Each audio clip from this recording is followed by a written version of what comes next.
All right, red button is on. It does say 02, 03, 04. So That's a countdown. So I when think, you hit the red that's button, a count up. That is a you're count right. up. So when that's happening, you're actually recording. Look at you, learning how to podcast. I'm making sure I'm doing it right. 118 episodes in, you finally learned. I did something. You finally learned what a record button was. Yeah, I did something good for the pod, you guys. You get this sense at Anchor Down, but nobody's really, yes, there's a sense of competition, but there's also a great sense of camaraderie. And Definitely. I can't tell you how many times I've seen the person in the lead of Anchor Down slow down and chat with somebody and give advice to somebody literally in last place, chasing their dream of finishing. 1, 2, 3, 4.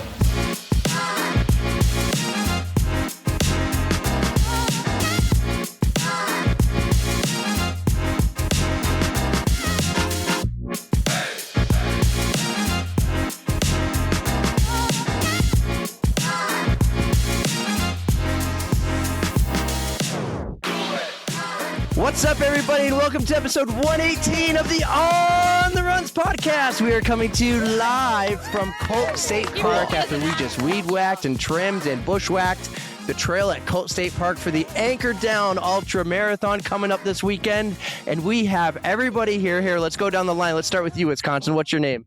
Madison. Candace. Jason. Megan. Lynn Sosman. Lynn. Jay. Maurice. You heard Mo there, and you also heard Jay. Jay is our amazing guest today on our guest segment. We're going to get right to that because after cleaning and I'm sweaty and disgusting, I'm going to put on some shorts, and then he's taking us out to the nest. Is that where we're going? We're going to the nest, going to have some beers. Maybe we'll fire up the microphone then for the outro. But guys, real quick, Erika, what do you think of Jay's episode? I am so excited for everybody to hear it. It is amazing, and you guys will finally see why I love Anchor Down so much. That's right, because it's Anchor Down week, baby, and we're super excited. Thanks, Jay, for coming on the pod. Guys, enjoy Jay Paganelli on the On the Runs podcast, and we'll see you in the outro. Our next guest on the pod is New England born and bred, if you count Connecticut. He's from the pride of Stonehill College. He's been a runner for most of his life, but he's a legend in what he does with the running community. Currently, he's drowning in spreadsheets in his volunteer master plan for this weekend's Anchor Down Ultra, which has been quoted as one of the best races in America. And we're wicked excited to welcome Jay Paganelli to the On the Runs podcast. What's up, Jay? Hey, that was awesome, guys. What's going on? Thanks for having me.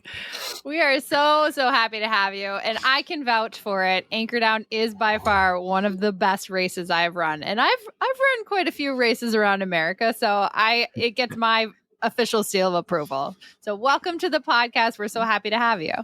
Thank you. You guys always have such a positive take on the running community and the ultra scene, the trail running scene. So it's an honor to be hanging out. Aw, you're too kind. That was actually Men's Health magazine that called Anchor Down one of the greatest or the best races in America. So you can do the whole dash cool. Men's Health magazine and dash Erika Hamill, just like you have the Wayne Gretzky and the guy from The Office. What's his name? Michael Scott.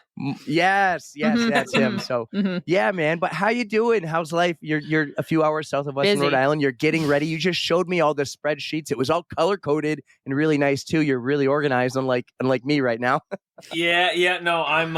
If you talk to any of our crew, I'm pretty OCD. The thing I learned quickly in race directing that the only thing that helps me sleep before an event is feeling like the plan is in place. I'm almost militaristic in the way we write a plan.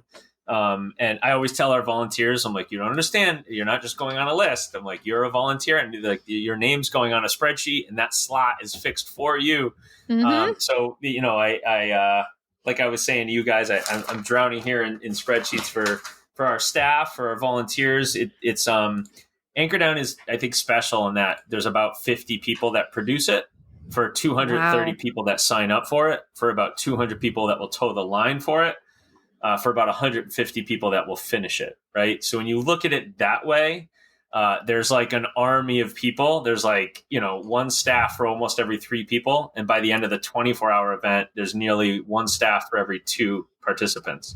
So it's very intimate in that regard, but there's a lot of planning.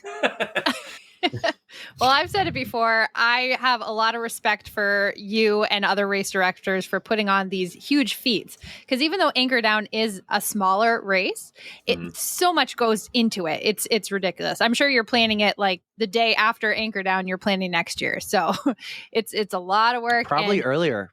I mean, yeah, it could be like Boston where you're planning it 15 months ahead. But just absolutely incredible work, and it shows. Like, you go to the event and you can just tell how much heart and soul and effort is put into it, and it's just an amazing event. Thank you. That means a lot. You're too kind. You can quote Erika there. Anchor Down is Please up do. there with the Boston Marathon. She just put the two together on the same level, and I agree. But Jay, real quick, this is going to be a very Anchor Down based episode, but let's get to know you a little better, because we only have met you in the middle of the night at Anchor Down at Colt State Park. So give us a little quick background story on you. Let's start with maybe the day your mom went into labor and a story about your house. All right. So I grew up in Connecticut. So born and raised in Connecticut, and skipping over that, my parents are still there. They still live in the house. I think are you referencing my other podcast here from? Yes. I got all my research is credited to the Cultura Trail Running Podcast. Thank you, Art, they're friends and of Celeste, ours and everybody. So they're still in the house. They bought the house I was born in the night I was born. And they're still there. They're actually visiting today, so they're probably chuckling in the basement listening to the podcast. Yes. But I grew up in Connecticut, and my first intro to running was as a fitness, like an athlete of other sports when I was young, and just thinking that it would be an addition to everything else I was doing. At that time, it was just basketball, just a kid who loved playing basketball. And then my height limited my success in that. So I ended up running through high school under Coach Dennis Lobo, and fell in love with running, but was absolute back of the packer.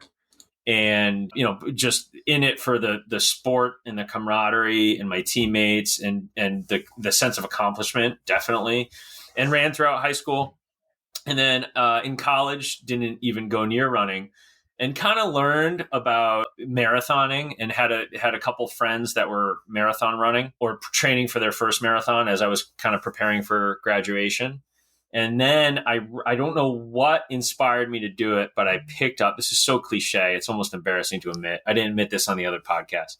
But I picked up Dean Karnassis's Ultramarathon Man, I believe, his first book. And I just remember I read that story. No shame. You guys, okay, so will you share that? Yes. No shame. Yeah. So, funny story. So I pick up that book and I read it, and it like sparked something in me, but it didn't hold right away. And I had been kind of training and running different distances. And I think I had already run a 10K just out of interest, and I had lost a bunch of weight. And I had started to be almost slightly competitive in local road races where I was like cracking the top 20, but I was like frustrated that I wasn't getting any faster. And I was like, gosh, if I just run, because I've always been like a bigger guy for a runner. And I remember thinking, gosh, if I just run farther, I might be able to like pull something off. So I just kept going farther and farther and getting more competitive in the farther stuff. And the thing about ultra running that really sucked me in, even like when you go back and reflect on Dean's book, the thing about Dean's book that was interesting to me was that it was like the endurance, mental and physical, to be able to just keep pushing and producing mileage and running outpace talent eventually if you were stupid enough to keep going. So True. I kind of kept running longer and longer, and I'm going to try to fast forward it, but I ended up being a running coach with a program called Team EFS in southeastern Massachusetts with about 20 to 30 athletes under me that were all recreational athletes looking to do the same thing I was, which was go into adulthood, like competing and running. And then found myself being somewhat competitive, at least enough for me, in what I would call the recreational ultra running scene, and then falling in love with it ever since. That's awesome. I mean, I kind of feel you. I used to be a back of the packer. I have so much respect for them because they're on their feet the longest. They often have the most appreciation for the sport because they're out there for the love of it. They're doing it for themselves, not for anything else. And just trying to improve, push your limits a little bit further and a little bit further and a little bit further. So that's where I'm getting into trying to do distances I've never seen before. And it's such a cool feeling to try something different, try something new and see what we're capable of. Absolutely. And it's a great, like, to me, ultra running is like a great human common denominator where like, and you get this sense at Anchor Down, but nobody's really, I mean, yes, there's a sense of competition, but there's also a great sense of camaraderie. And Definitely. I can't tell you how many times I've seen the person in the lead of Anchor Down slow down and chat with somebody and give advice to somebody literally in last place chasing their dream of finishing. And I don't think you see that in any other form of endurance sports. It's true. I agree. Hey, you mentioned community earlier. Big thing for you is community. So what was that first draw into the running community before you were race directing? Like probably at the time that you're running in races and meeting people and probably meeting race directors and learning about the entire community. What was that draw that got you into the running community, especially here in New England? Yeah, I'm going to reference two races that I think made me an ultra runner. And one, which is kind of days long gone, is the old Pineland Farms Trail Running Festival. Back in the early days when Eric Boucher was, I think that's how you say his last name, but hey, Eric. But he used to put that event on, and I would go to that every year with my wife, at the time girlfriend. And I just remember being there the second or third time and knowing everybody on the starting line from previous years and previous adventures. And it was like shaking hands and talking about last year's event. And oh my gosh, like, remember when you saved me with that S cap, or remember when like you fell on the trail and I helped pick you up, and like the war stories that came from that event, that really pulled me in because I realized not only was it like a cult community, but there was a camaraderie unlike any other part of running that I had been involved in. And then around the Lake 24 hour, I don't know if you guys are familiar with that event, but there's some of that event in the DNA of Anchor Down. So that used to be around, I'm probably going to botch this name, but Lake Quinnipinicate in Wakefield, Massachusetts, put on by the Somerville Roadrunners. And I ran that race. At that time, I had two races on my radar, the Western States 100 and Badwater. And I was running that every year to be exposed to the heat in July, to be exposed to running for 24 hours, to be exposed to the greater ultra running community. And that event was the same thing. It was like all these friends that I had developed over the years and all these war stories of being on my feet for 24 hours.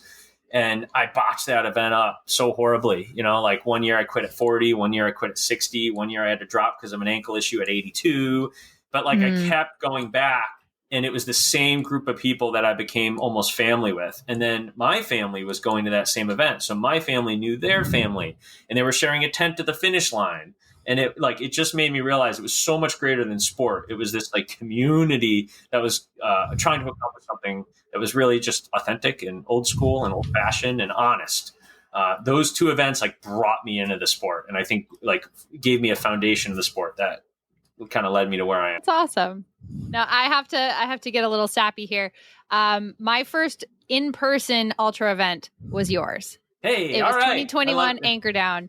And that was honestly where I got the taste of what like a new kind of community can be. Because you get your road runners and you see people at all these races, but you're not suffering like you do at a race like Anchor Down. Like there's just something to be said about sharing a certain misery. Like it is the camaraderie and commiseration, and it's just awesome. So I've been coming back this will be my 4th year, and I am looking forward to seeing all of the friends that I've made. And it's so much fun. Like it really is an awesome community that you have built, and that's what got me into this whole ultra running thing.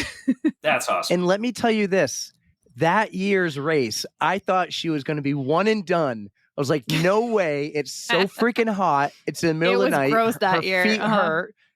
And then all of a sudden she's like signing up for the next one because of the people there, the volunteers, the staff. It was like the race sucked as far as how hot and humidity and how humid it was. I was miserable as a Sherpa, crew support. But I had a lot of fun because I met so many cool people. I met Callie's support crew, and that was a lot of fun. And then you met Zach, who we call Juice Box Guy. Zach and Ainsley are like two of my favorite volunteers. Yeah, he saved me with a Capri Sun that year. But that's going into volunteers, which I hope we touch upon because 100%. The level of volunteerism is just amazing. But if it wasn't for your race and the community and the staff and the people, if it was just any other race, the heat and the humidity, I think would have turned her away from ever doing something like that again. I'm like not ask lying. me if I would do a race like go run the Anchor Down style in the heat, humidity, darkness, trail, I don't know, whatever else by myself. And there's no way I would do it. But having everybody out there just being super encouraging and like you said, just like stopping and chatting with somebody for a minute if you just need to walk, like it's something else and it's special. Well, I think, thank you. And I think that's one thing that I'm proud of, I'm proud of Anchor Down for sort of maturing in that way. But in the beginning, in its DNA, that was something that I wanted to kind of hold true to, because in my opinion, you guys know this because you've been at Anchor Down. And I feel like I repeat this too much, but it's true, right? There's like a DNA of ultra running. There's a tradition of ultra running that we're trying to honor with Anchor Down. And I feel like that gets lost. And I don't in a lot of ultra running nowadays. And I don't mean that as an insult to any other ultra, because every ultra has its place, right? I direct I'm very fortunate in what I get to do for a living. And I direct 10 races plus a year. And every race has its own sort of meaning to the running community. So there are races that are awesome because they're celebrations of the sport. They're parties for the sport. I put on one last month with 2,000 people, and people are celebrating and having fun. And they're running their first 10K, and their sister's running the half marathon. And those are feeders for the greater running community. And for those of us who like to run longer and farther and faster and try hard and do it year round, those races are celebrations of the sport. But the essence of ultra running is like you against you and testing your own limits. And that's got to be difficult. And if it's not difficult, then it certainly can be an ultra by definition of distance, but it's not the tradition of the sport of ultra running, right? The sport of ultra running should have a certain level of misery. Otherwise, in my opinion, it's not honest. And if it's popular because it's the flat course or the easy course or the course under fall foliage, it's like, that's great. And it serves its purpose, but it's not what I want Anchor Down to be. I want Anchor Down to be the tradition of misery. Yes. And we'll get into that. We will spare no details on ADU, but let's maybe figure out a little more the identity and the birth of, you do race directing. You do over 10 races a year. You got the sign behind you, which is beautiful, True North Running Company. So maybe tell us how you got into race directing and what excited you about being a race director and how you have kind of built this business around the running community and the sport of running. Yeah, awesome. So True North Running Company began in 2009 under the name Endurance Fitness Systems. And we were a coaching program. So I had a mission statement of combining what I loved with, like, I wanted to give it to other people. So I was like, you know what? I didn't know where I was going with it, but I wanted to introduce people to the sport that I loved and to make it more accessible for people that just look to seek it out as a recreational avenue for fitness. So we had a program that was our most popular. I had one-on-one coaching client. I had in its peak, I had maybe 40 to 50 athletes a year. But our most popular program was Team EFS. It was this, and if any of those people are watching, I love you, I miss you, but it was this like community of 30 or 40 people that we like shared the sport together, and it was a team training program. So we had every single week, and I feel like this is an important detail to share, but every single week we had like 3 or 4 pieces of the program. So like on Tuesday night, there'd be like open water swim. On Thursday night, there'd be like a pool swim. On Saturday morning, there'd be the team training workout around a pond in Stoughton, Massachusetts. And then there would be like seasonal races. So it was this program where you signed up and you were part of this community. And because of that, I fell in love with what the community of the running community could do for people. And that grew to like 30 to 40 people at peak. And I remember the passionate runner and coach in me was frustrated with the business realities of running that program because it couldn't sustain itself. So I was still working full time, and I'm still doing everything that I had to be doing to make that work. And I thought, at that time we had like an email list of like 150 clients that I had ever coached, or 200 clients that I'd ever coached. And I go, gosh, we should put on some sort of road race, right? And if we put on a road race, maybe we'll grow that email list to 250, and that'll be good for the coaching program. It'll be good for the athletes because they'll get a free spot in the race, and it'll kind of be a complement to each other. So that first race was the Narragansett Summer Running Festival, if any of you guys are familiar with that. I ran it 2 years ago. Hey, all right. No, wait, not last year, the year before that. But yes, so that's a lot of fun.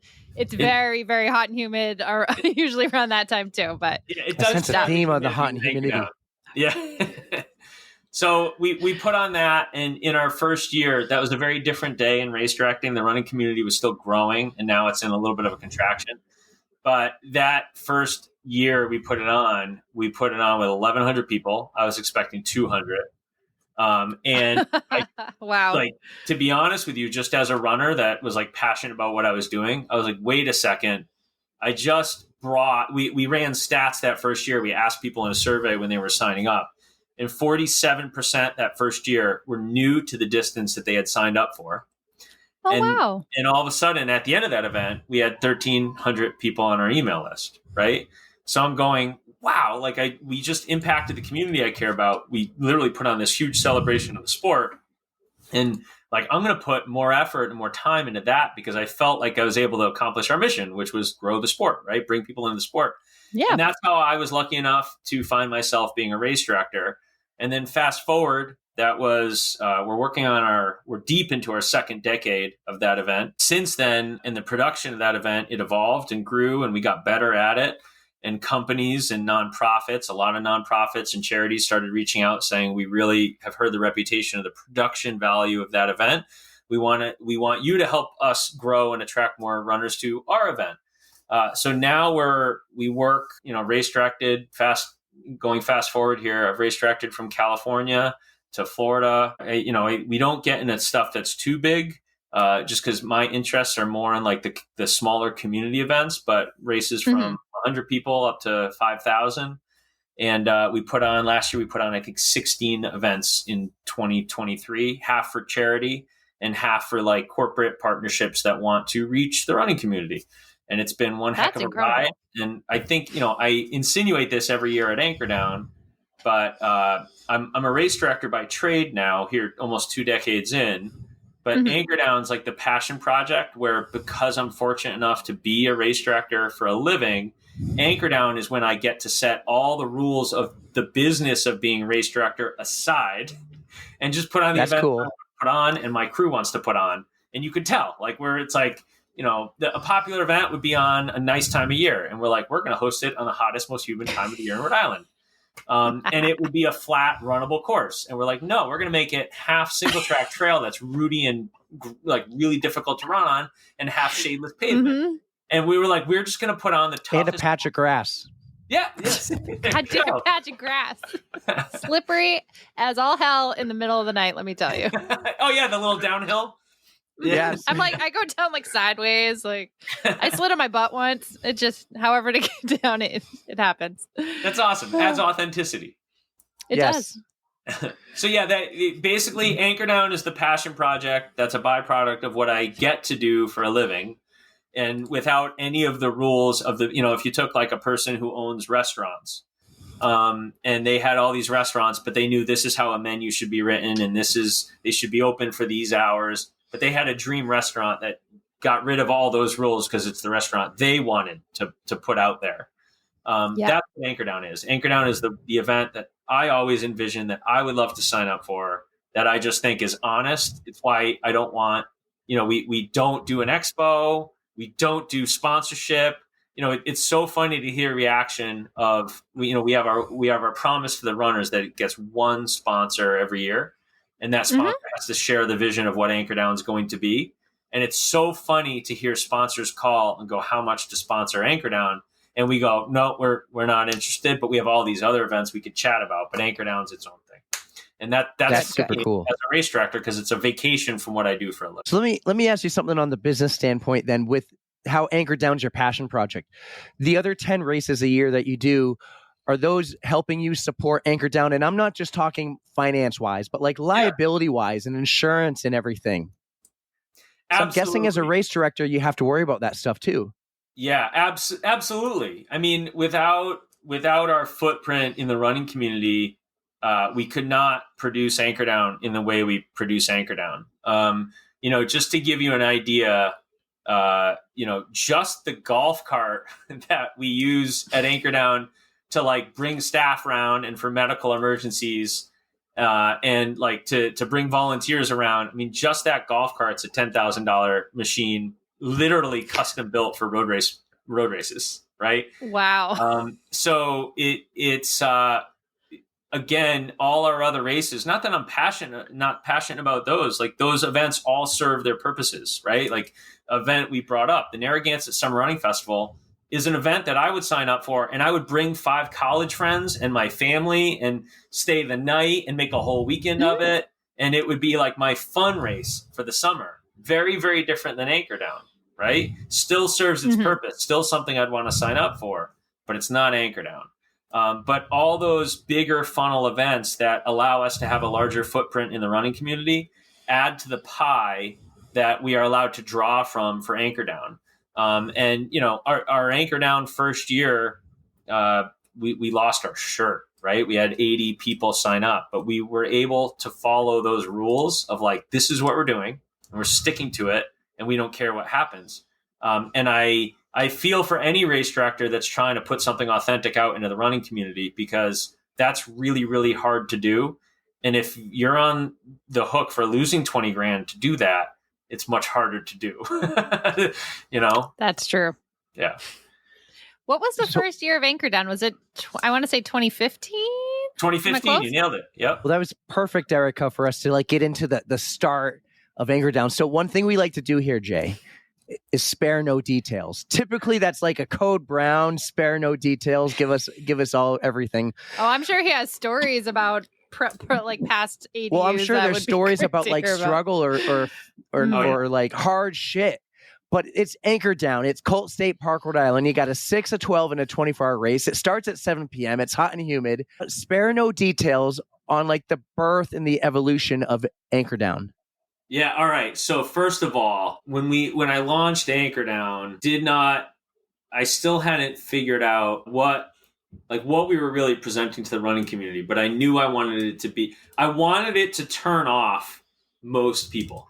I knew that. Yep. Right. So I wanted most runners to hear about it and be like, screw that. Like that's what we were going for, because we wanted something that was honest and like, so I chuckle about it now, but I think I still have the logo saved like somewhere on my computer. But we were like designing the logo for the first event, and I'm just sitting there at like 9 o'clock at night watching movies, like coming up with all these different ideas. And it was the Dizzy Lobster Ultra Marathon, because we were just like, what do we have in Rhode Island, right? Like we're going to put on this race that we want to be like a Western States or a Badwater, but we're in Rhode Island. Like we don't have all we have is coastline. Not that that's a bad thing, but we have coastline. We don't have mountains. We don't have deserts. We can't make it hard because of our terrain. So we're going to make it hard because of who we are. And we're Rhode Island. And what is Rhode Island, but especially in the endurance running community with a heritage of ultra running, and the Nifty 50 and all these races that are now folklore, or now history, I should say. But I was like, we have coastline and we should just run the hell out of that coastline. So it was the Dizzy Lobster. And then I was like, that's so cute. It doesn't work. Right? You would honestly get me with that one. I'll be like, okay, that is really cute. So, I mean, it depends who you're trying to attract. So yeah, we launched Anchor Down. We announced it, I think, in the beginning of 2015 with like 3 or 4 months to go. We kind of set out. So my company is True North Running Company, and the company is really, our stage to do most of our work, which is race directing for other nonprofits and entities. for their charity walks and things of that nature. So I basically set aside a budget of what would have been like, quite frankly, our profit. And I said, okay, this is something that's we're going to be able to give back to the running community that I think the running community needs and wants and I want to do. And we set that aside and we announced it, and we went into August of 2015 prepping for it. And eventually, somehow, I came to the name of Anchor Down. And as you could tell, I'm a little bit of a tattooed person.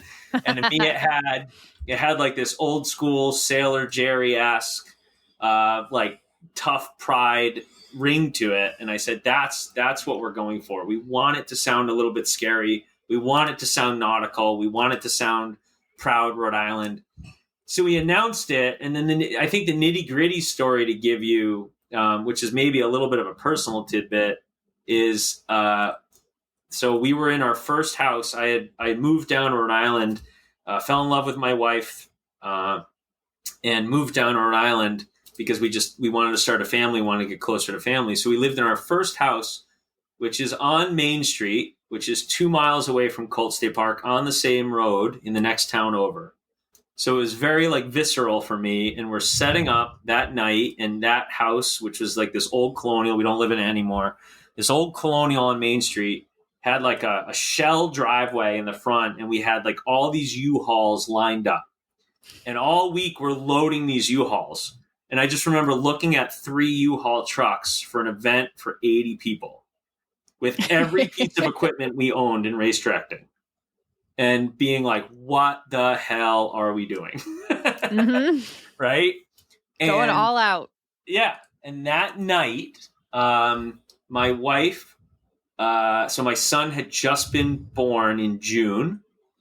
So that night, I'm explaining to my wife, we were like coming up with a menu for the Cogshell Farm aid station. At that time, it was just the aid station. So we're coming up with the menu, and we advertised it on the website, and we wanted the menu. I always respected races that like told you ahead of time what you were getting so the athletes can prepare. And then the menu included baked potatoes with salt and pepper on them so you could get your sodium up.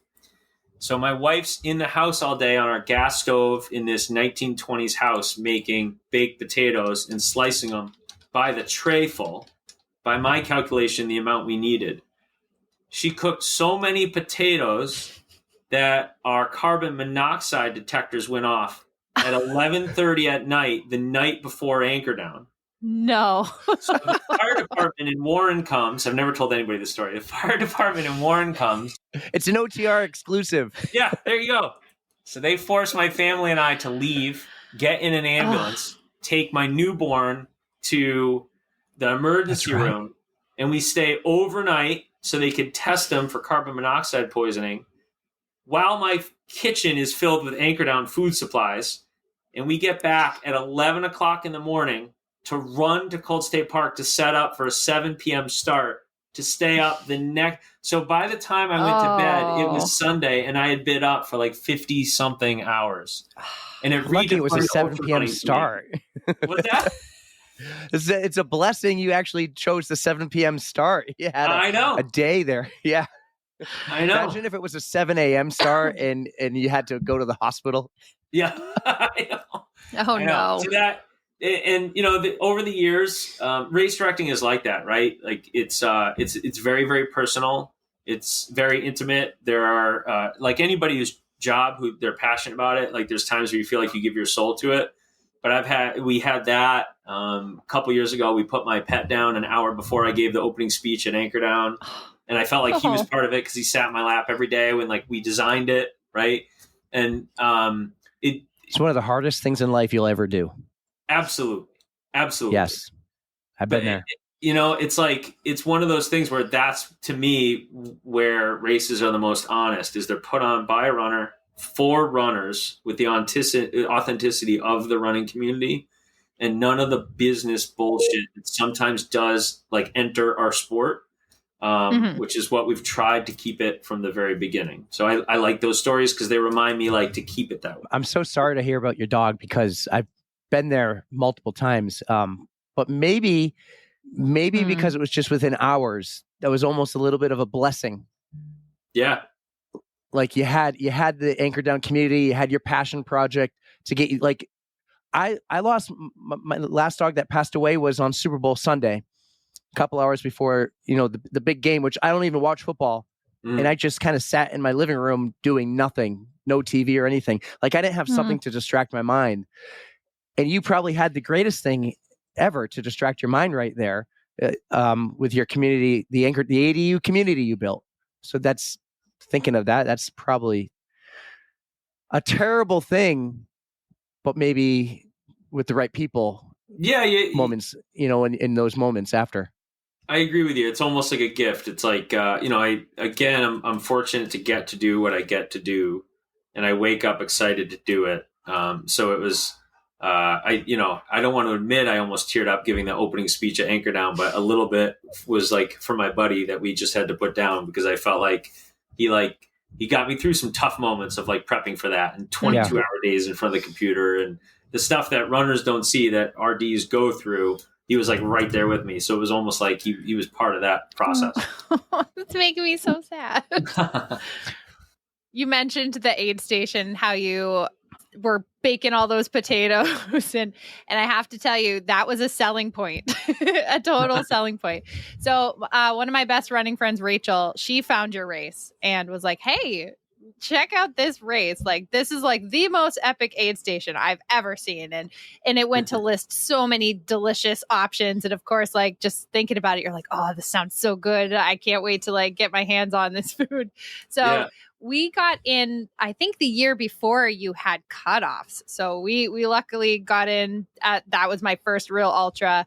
And I have to say, it is absolutely as epic as she described it to me. So you have like the midnight pizza party. You've got all the potatoes. You've got watermelon with salt on it. Like just every little thing a runner could want. So your son has like a lemonade stand there. It was being painted in the driveway today. Yes. Grayson, am I right? Is it Grayson? Yeah. Yes. Oh, those freeze pops are amazing. But yeah, so where did you think of all of the stuff that any runner may want while they're out there on the course? So that was largely just my personal experience in ultra running. To be honest, in the beginning, and then I just listened to the feedback of runners saying like, hey, this was a highlight, or this is what I felt was really missing. And in full disclosure, I've probably become a little bit stubborn with it now because it's like eventually when we've heard enough feedback, I know we have the core and I know it's sustainable. So at some point I've gotten defensive because I'm like, well, if you want something outside of that, we need you to like bring that in because we're hitting we want to be elite in the way we serve the mass group of the 200. So anything outside of that we think makes that unsustainable. I've probably in the last 2 years, I've become like, all right, we've got it dialed in. That's the menu. Don't argue with me. Yeah, you're not going to get any complaints from me. But it's funny because like you say that now, but Bill at Hamster Wheel has become like a good ultra running race directing friend that we commiserate and talk a couple times a year. And I'm just like, I'm never trying to be you because like what he can do at that race, like we've talked about, right? An authentic race serves its purpose and it doesn't try to be something else. And his race, number one, can be so much bigger because of where it is. And number two, they have like these resources and him and his wife, Darcy, I believe her name is. Like, Darby. Is it Darby? Darby. Yep. So we're in New Hampshire and that's actually quite like very close to where we are. So I've run Hamster Wheel. I'm going to be doing it this year. This will be my third year. And that aid station, but they have the means. They have the whole mess hall and the electricity. And that's why you guys have, Well, you guys know Chris Cappellini, right? Chris Cappellini who wins Anchor Down every year. Of course. He's pretty much the GOAT. Yeah. Yeah. Chris busts my chops every year. He's like, you don't want to compete with Bill and Darby? Like get that menu. Where's a little your bit grilled better. cheeses, I'm like, listen, man? all right. We're doing our thing. But like, I think with Anchor Down, we try to strike a balance in that I don't want, like, it's not just going to be like an elite Olympic event. Like it is an ultra, so its roots should be in ultra running. And in ultra running, if you're running far enough, long enough, and pushing yourself enough, there needs to be real sustainable food. But at the same time, we want it to be a little bit elevated because most of the people at Anchor Down are running their A race of the year. And maybe it's a dream race. Maybe it's something they've tried now, especially 3 times to get into, couldn't, and finally got in. So we want it to be predictable, and we want it to be something where you know what the menu is that's above and beyond what you would get at a running club ultra marathon, but one step below what the party event would be. So we do the pizza because it's something to look forward to, and it brings the 6, 12, and 24-hour event together.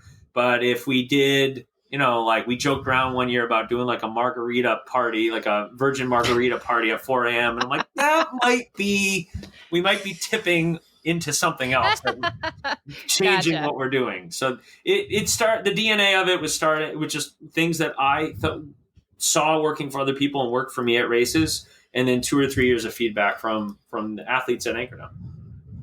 Well, that's perfect. Whatever you guys are doing, keep it up. You're nailing it. I've never felt myself wanting something you didn't have. Mm-hmm. So I think you guys are doing a great job with what you've got. Thank you. It's not just me. Like I can't tell you, I can think of Candace, one of our volunteers this year. Oh, we love Candace. Yep. Yeah. So like that was my next. What, really? I read your mind. She just she reached out to me last year and she's like, "Hey, we ran out of watermelon." And I was like, "Yeah, that was the one thing we missed the mark on." She's like, "I'm going to own that next year. Like, I'm going to get a cooler. I'm going to go out and buy watermelon like a week before the event. I'm going to chop it up and bag it, and I'm going to come with 5 times as much." Like literally offering for that to come out of her pocket, her time. So as the event matures, the people that are giving back to it do with it, and people give more, and I think we get better and better, and the runners just see the end product, which is a better day for the runner, Mm-hmm. Well, I was going to bounce off Erika there with what she talked about your aid station, but like just your whole crew, your staff. In your first race, I think was 80. Like how did you get all the staff and the volunteers for that first race? And then how did they grow? You got Ainsley and Zach and Candace from the aid station that we've met. We met so many of them. You got the guys who hang out at the aid station on the other side of the park. You got people who come in throughout the day. Like it's not just a 24-hour event because you're there before and you're there after. So let's just call it 36. Like you have a lot of staff, a lot of volunteers. We're not just talking, like we're also talking Patrick Karen shows up and does a lot for you there as well. So you got a lot of people. How did you get them all in and to keep coming back and talk about your staff a little bit, the volunteers? Yeah, so I'll talk about them separately, I guess. My staff is incredible.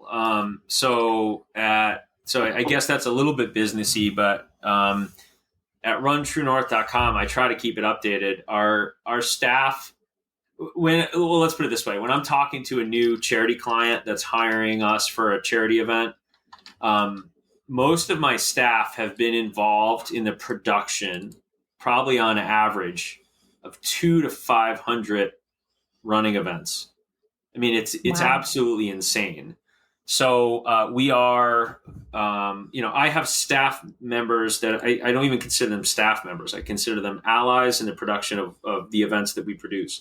So John Santillo, Brian Beaujolais, I mean, those guys have literally run thousands. John actually ran, we produced a race with Narragansett Beer, just an absolute party of an event, also in Bristol, Rhode Island, called the Narragansett Summer Nights 5K.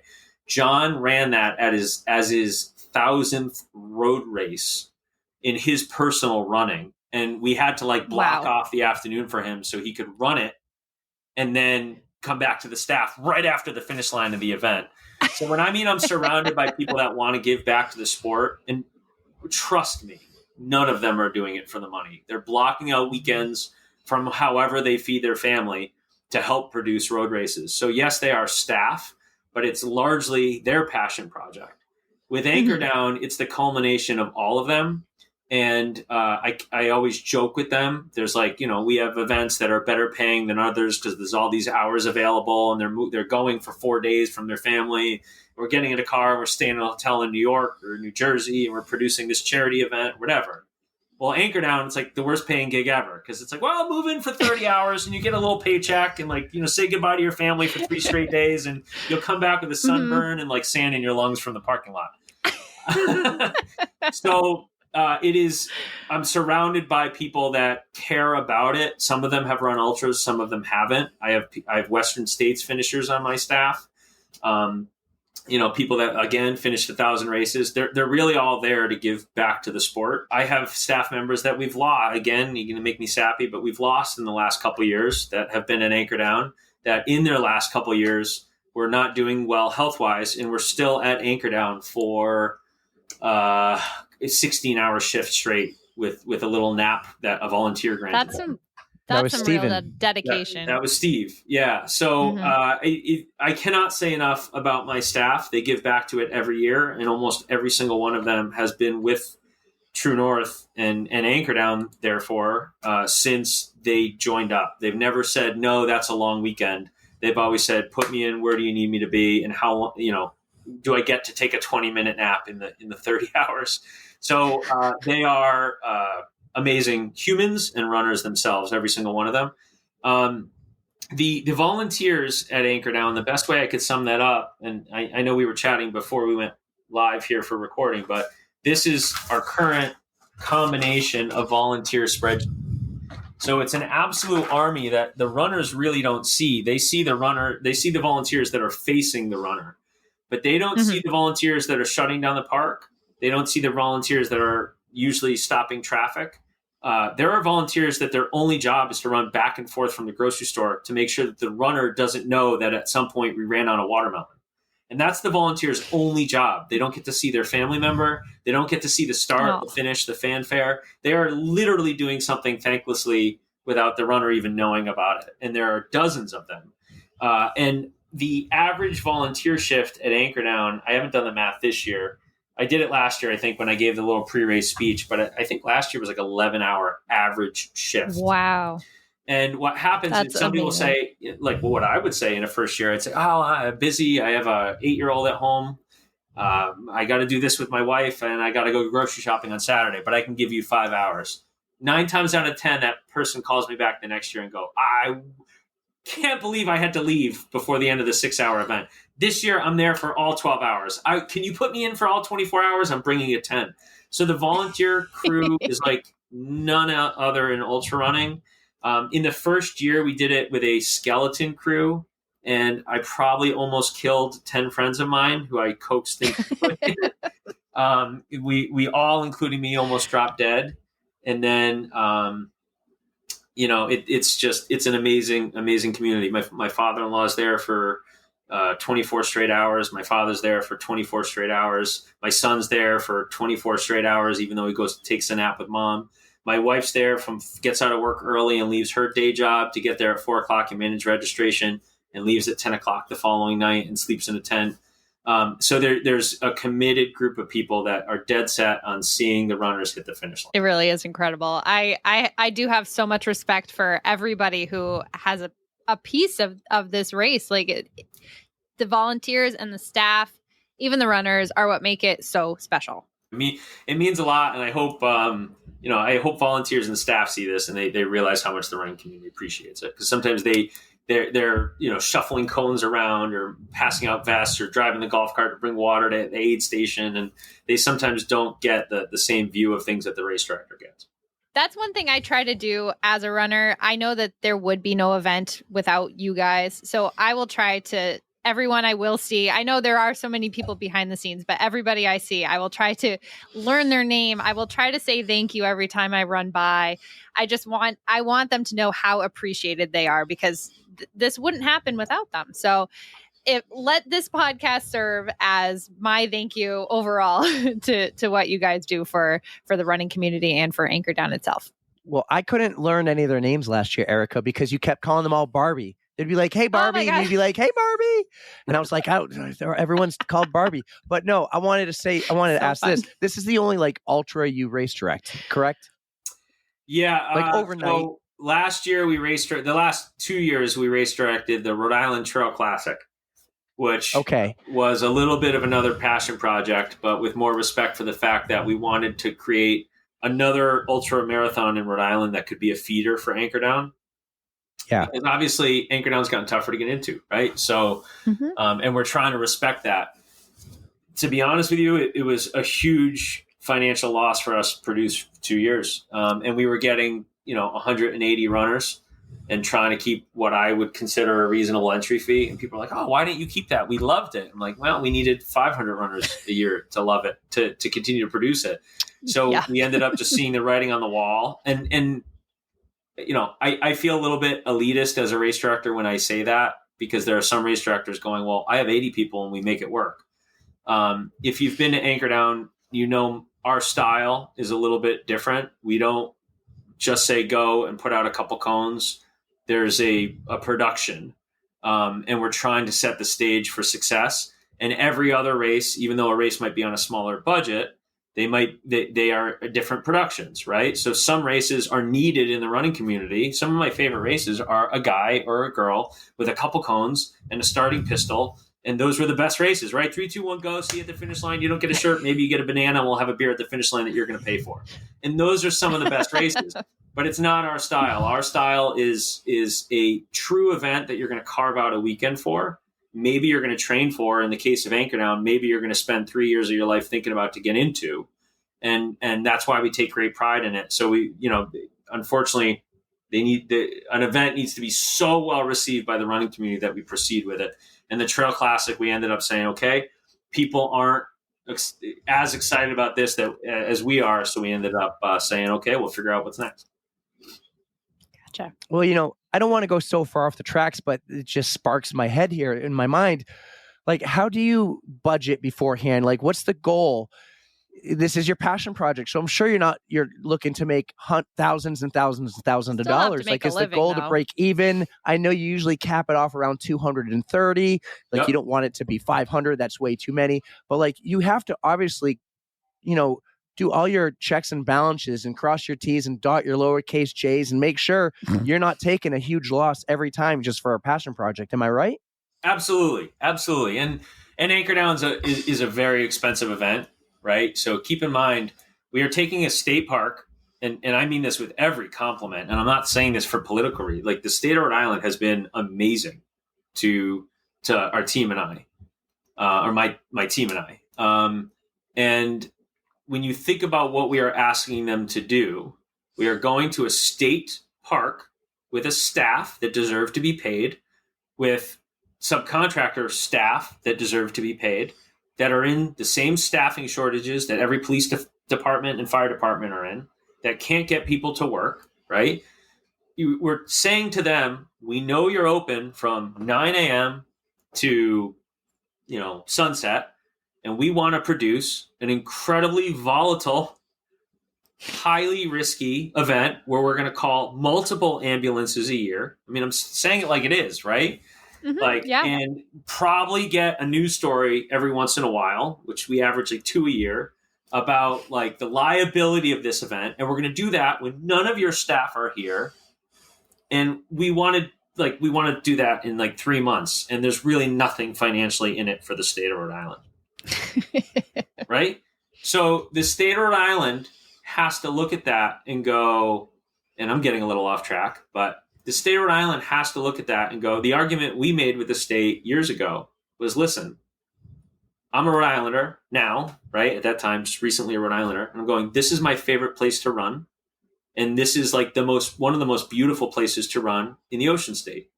So the people that run the most, we should showcase it to those people. So this is an elite group of ultra runners that run a stupid amount of mileage.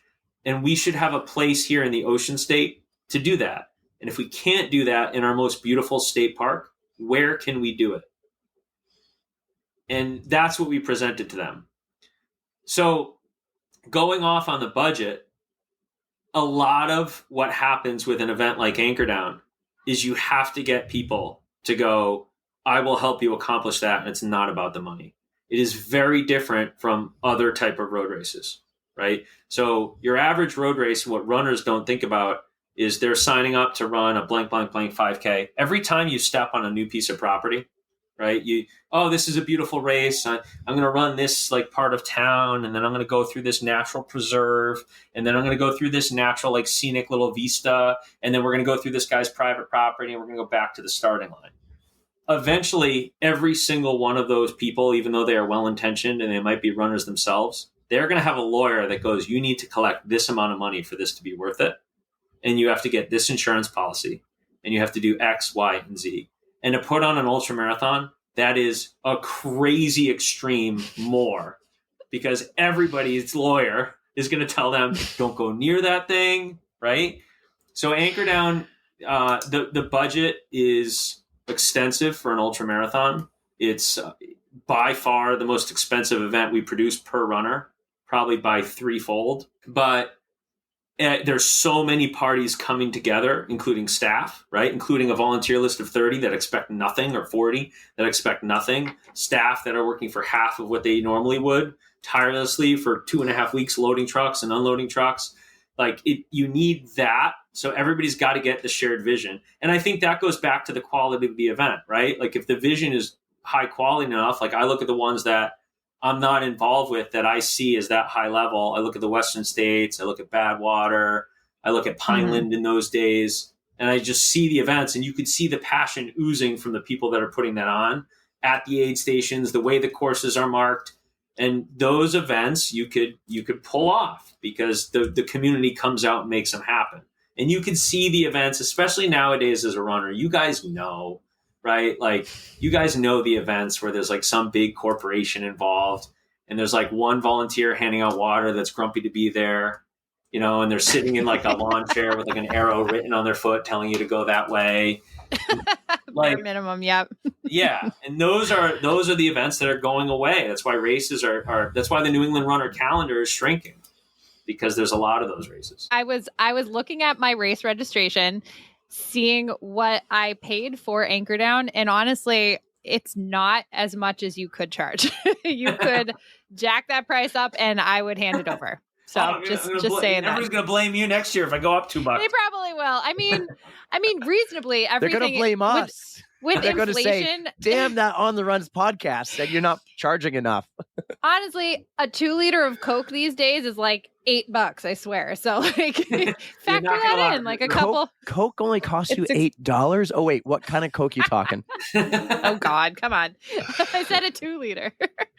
But you are still making it like affordable-ish. Yeah. I mean, it's a race, like, but I would pay more for it. I mean, I don't speak for everyone. Well, but I would pay more for it. Let me get into this now. It's not easy to get into.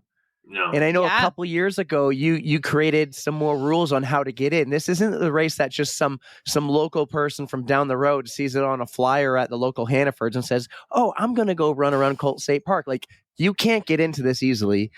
Go into detail on how someone can run Anchor Down and why you put those qualification standards. Why you put those qualifications in there. Yeah, absolutely. So the qualification standards were meant to do two things.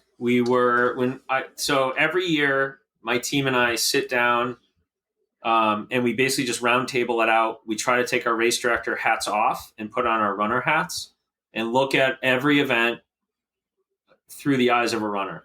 And Anchor Down was developing two problems. One, the event was amazing, right? We were proud of what we had created as a community with the running community. We were not proud of the fact that if you wanted to get into it as a first-time participant, you would struggle to do so. So you had this community that you've heard about that you want to get into that you can't touch. Or maybe worse is you have somebody that's like, let's put yourself in Cappellini's shoes, right? Or Kathy's shoes from last year, or Maria Chevalier's shoes. Somebody who's won the thing. And you go to sign up the next year and you can't get into it. So you're last year's champion and you didn't type fast enough. Like, it's like, that's just as bad, but it's like more comical, I guess. Right. Mm-hmm. And I would feel that. That's rough. Yeah. So we're going, okay, we have to protect both those interests. And if you become part of the community, you should have a vested interest in being back. And if you want to get into it, you should have a path to get into it. But you should have to show credential and a passion for being a part of it. So that's where we created the qualification standards. So the qualification standards are threefold. There's 3 paths to entry. So preferred entry, and for somebody who gets overwhelmed hearing this, go on the website, take your time, You do a very good job with the website. It does spell everything out perfectly with all the steps and all that good stuff. So. Yeah, it's funny. It turns some people off. They're like, I don't have time for that. I'm like, well, you definitely That's don't okay. train for anchor down. It weeds them out. Yeah. So there's a preferred entry path, and I won't get into the specifics, but people can go on the website. But the preferred entry path, there's no guarantees because every year demand goes up. But the preferred entry path to this point, anybody who has sought entry to anchor down in preferred entry has gotten entry. Everybody. So when people are like, well, it's exclusive, they made all these impossible qualification standards. If you read the preferred entry path, there's paths for almost every runner, not including speed. If you don't read them and you make no effort in the year prior to your attempted entry to anchor down, that's correct. You will not get into anchor down, and we've done our job. So the people that have made the effort to get into anchor down have contributed to the greater ultra running community outside of anything we're doing, have been a part of the ultra running community outside of anything we're doing, have learned from other ultra runners, again, outside of anything we're doing. They will get an entry. So far, that has proven true, and when it's not, we'll reevaluate if that happens. Then there's the second tier, which is standard entry, which is when anchor down opens to the public. So that's nobody that's done any foresight into planning for an entry into anchor down. That sells out this year. I believe it was like 20 seconds. So it's a race to get in. Didn't you break the internet? we broke the website. We broke our registration platform. Yep. I had to reset it 3 times. And I get you get a couple nasty emails here and there, and I go, well, but preferred entry was yesterday, and 100% got in. So we're okay with that. And then because again, it's something that creates that it earns pride to even get into. So therefore, it shouldn't be easy to get into because that's how the sport was founded, right? It's like we're not doing the it's not the type of event where everybody gets like the feel goods. Like I've said no to people that missed the finish line by 50 feet multiple times. And lastly, there's a qualification. There's a third tier, which is called an application, which we reserve race management, which is our race committee, our staff essentially sit down around a round table. We have a pile of dozens of applications of people that are like, I want entry into anchor down because of this. And we leave that to complete interpretation of the race committee. So we have people, this is maybe where my personality in ultra running comes out a little bit, but I qualified for the Western States 7 times in a row. I'm now a runner that can't run the big distances I used to. We won't get into that. That was another podcast. But so I kind of look at that and I'm it's like a little bit of a chip on my shoulder with ultra running in that I qualified so many years for something I really wanted to do and never got my ticket to do it. So the third tier of entry into anchor down is, listen, I'm an outlier and here's my reason. We've had active duty military that haven't been able to compete for 3 years that are back and they're like, well, here's all the badass stuff I've done. Let me in an anchor down. And that's obviously right at the top of the list. We've had tons of medical emergencies where they've been out. We've had people that are in the middle of a medical emergency and it might be their last event, which we won't get into because we don't want tear jerkers, but you might have known that from previous anchor downs. They're outliers that we think should be looked at outside of our qualification system because it's imperfect. And we reserve 10 spots and only 10 spots a year for that.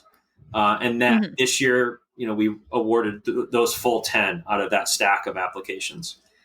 And that's the path. It's not easy and you got to type fast unless you're preferred entry.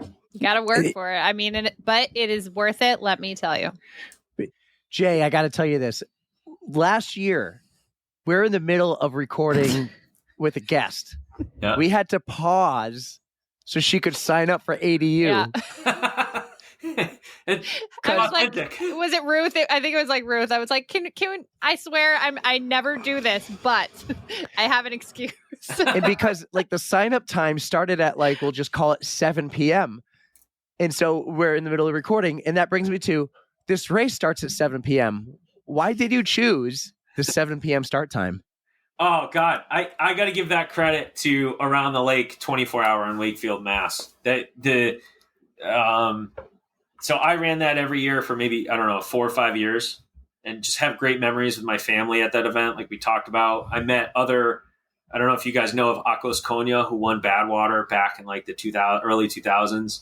And I ran it with him one year, and just have all these like amazing memories of the camaraderie about starting an hour before the sun goes down in the middle of summer, and the experience of the sun going down and you realizing that when the sun comes up, you're not even halfway through your event. Right. And it was so sadistic to me. I was, again, going back to what Anchor Down was meant to be. I was like, this is not going to be an easy ultra that's meant to be. We wanted it to be welcoming. I don't mean it to mean like it wasn't good. We didn't want it to be welcoming, but we wanted it to be welcoming into this cult community that was trying to do something incredibly difficult. So to me, the 7 o'clock thing is so much harder than starting, for me, and everybody's got their own opinion, obviously. I for agree. Me, starting at 7 o'clock is so incredibly difficult because of what you go through at 1 o'clock, 2 o'clock, 3 o'clock in the morning, when you might be multiple marathons or on your second marathon already. And you're like, gosh, the reward of another 5 hours is sunup. And then I'm not even halfway. It's sadistic. And, that's why we did it that way.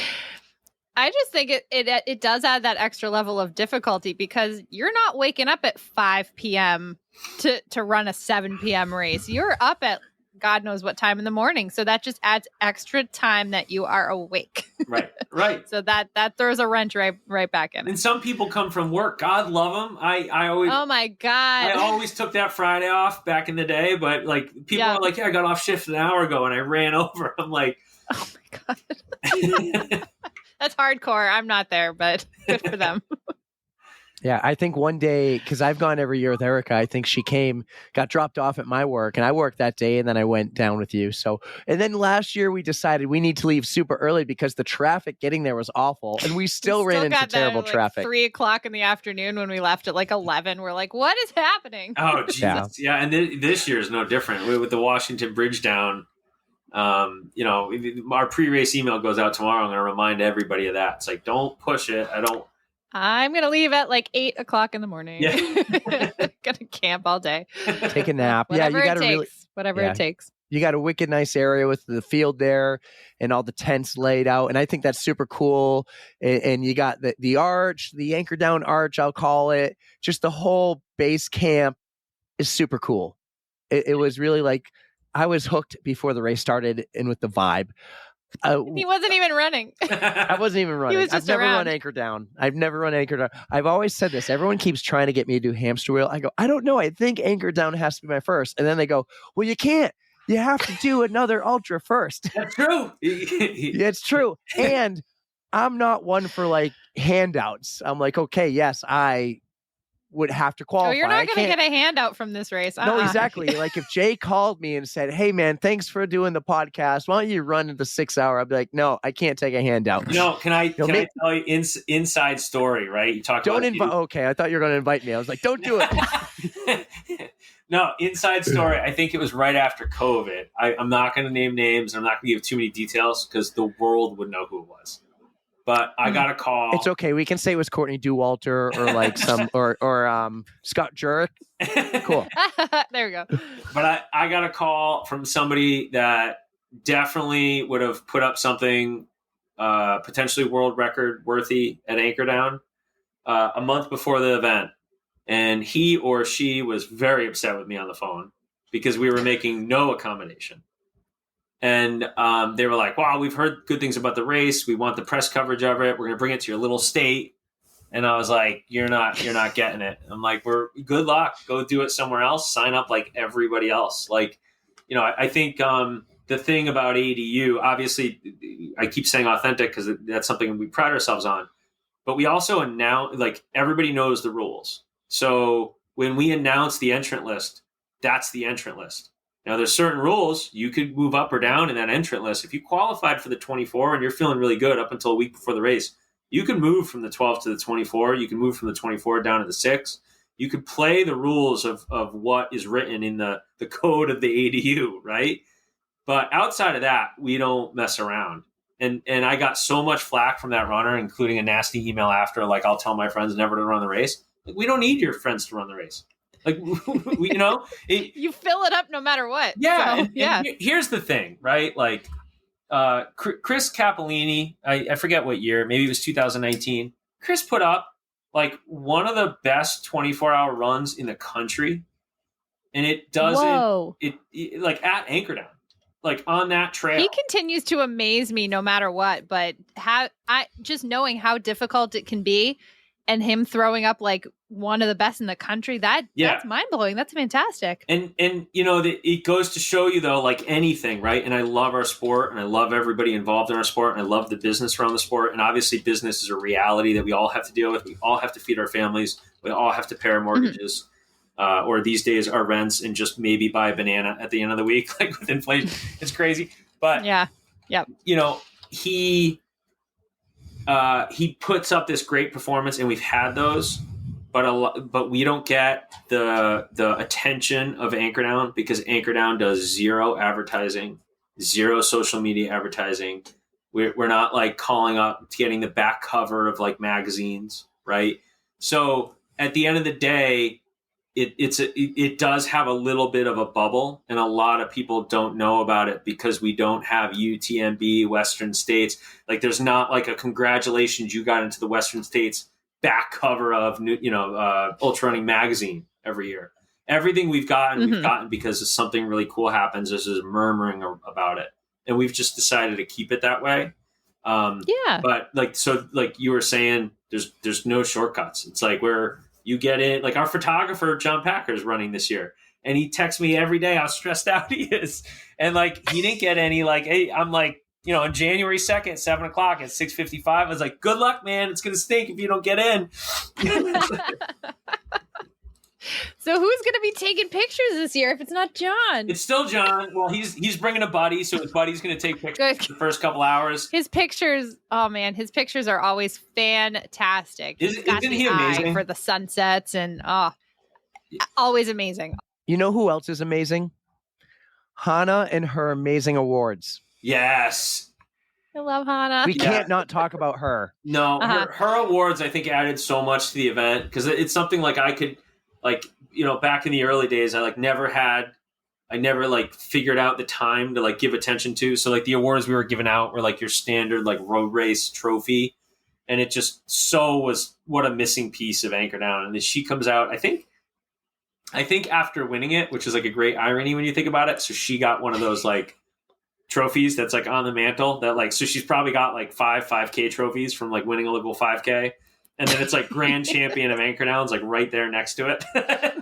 The same thing, right? And then she starts giving back to the event and like creating these handmade masterpieces. So no, I totally agree with you. It added so much. Those are really fun to give to people. Was the year she won it the year that like YouTube documentary was made? Someone made a big YouTube video. That was like our introduction for me and Erika to Anchordown. And I think I have to mention, you've mentioned Chris a few times, but Paul and Lori as well, they're in that video, and Hannah was featured in it too. Was that the year she won? Yeah, no, she won, I believe the year, you know what? She won, I think, don't quote me on this, Hannah, if you're watching, I might be wrong. I think she won in 2019, and then COVID hit, and Above Summit Productions in Boston wanted to do a doc on it, and they did that. We kind of did that during COVID, I remember, because we were like, it was like that masking phase where we're like hugging each other with masks on. So I think that came out in 2020, late 2020 during COVID, the year I think ADU was canceled. I think she won it in 2019. And it's funny now. Okay. It's like you'll go to Anchordown and they'll be like, you'll hear people like walking up behind Lori and Paul and Cap and Hannah, and they're like whispering. They're like, she was the one. He was the There's like this lore around them at Anchordown, which is pretty cool. Because I think people, just like me, I look at Badwater and the same thing. I remember watching the documentary Running on the Sun, which I think was made in like the 80s or 90s, maybe late 90s, about Badwater. And I remember just watching that and running into people that I saw in that documentary and like whispering to my wife, like, look who it is. She'd be like, I don't know who it is. It's the guy from the documentary. And it was just like, think about how lucky we are, though. Think about we're involved in a sport where you could watch a documentary about some of the best in class of that sport And then you could line up next to them and give them a high five and shake their hand.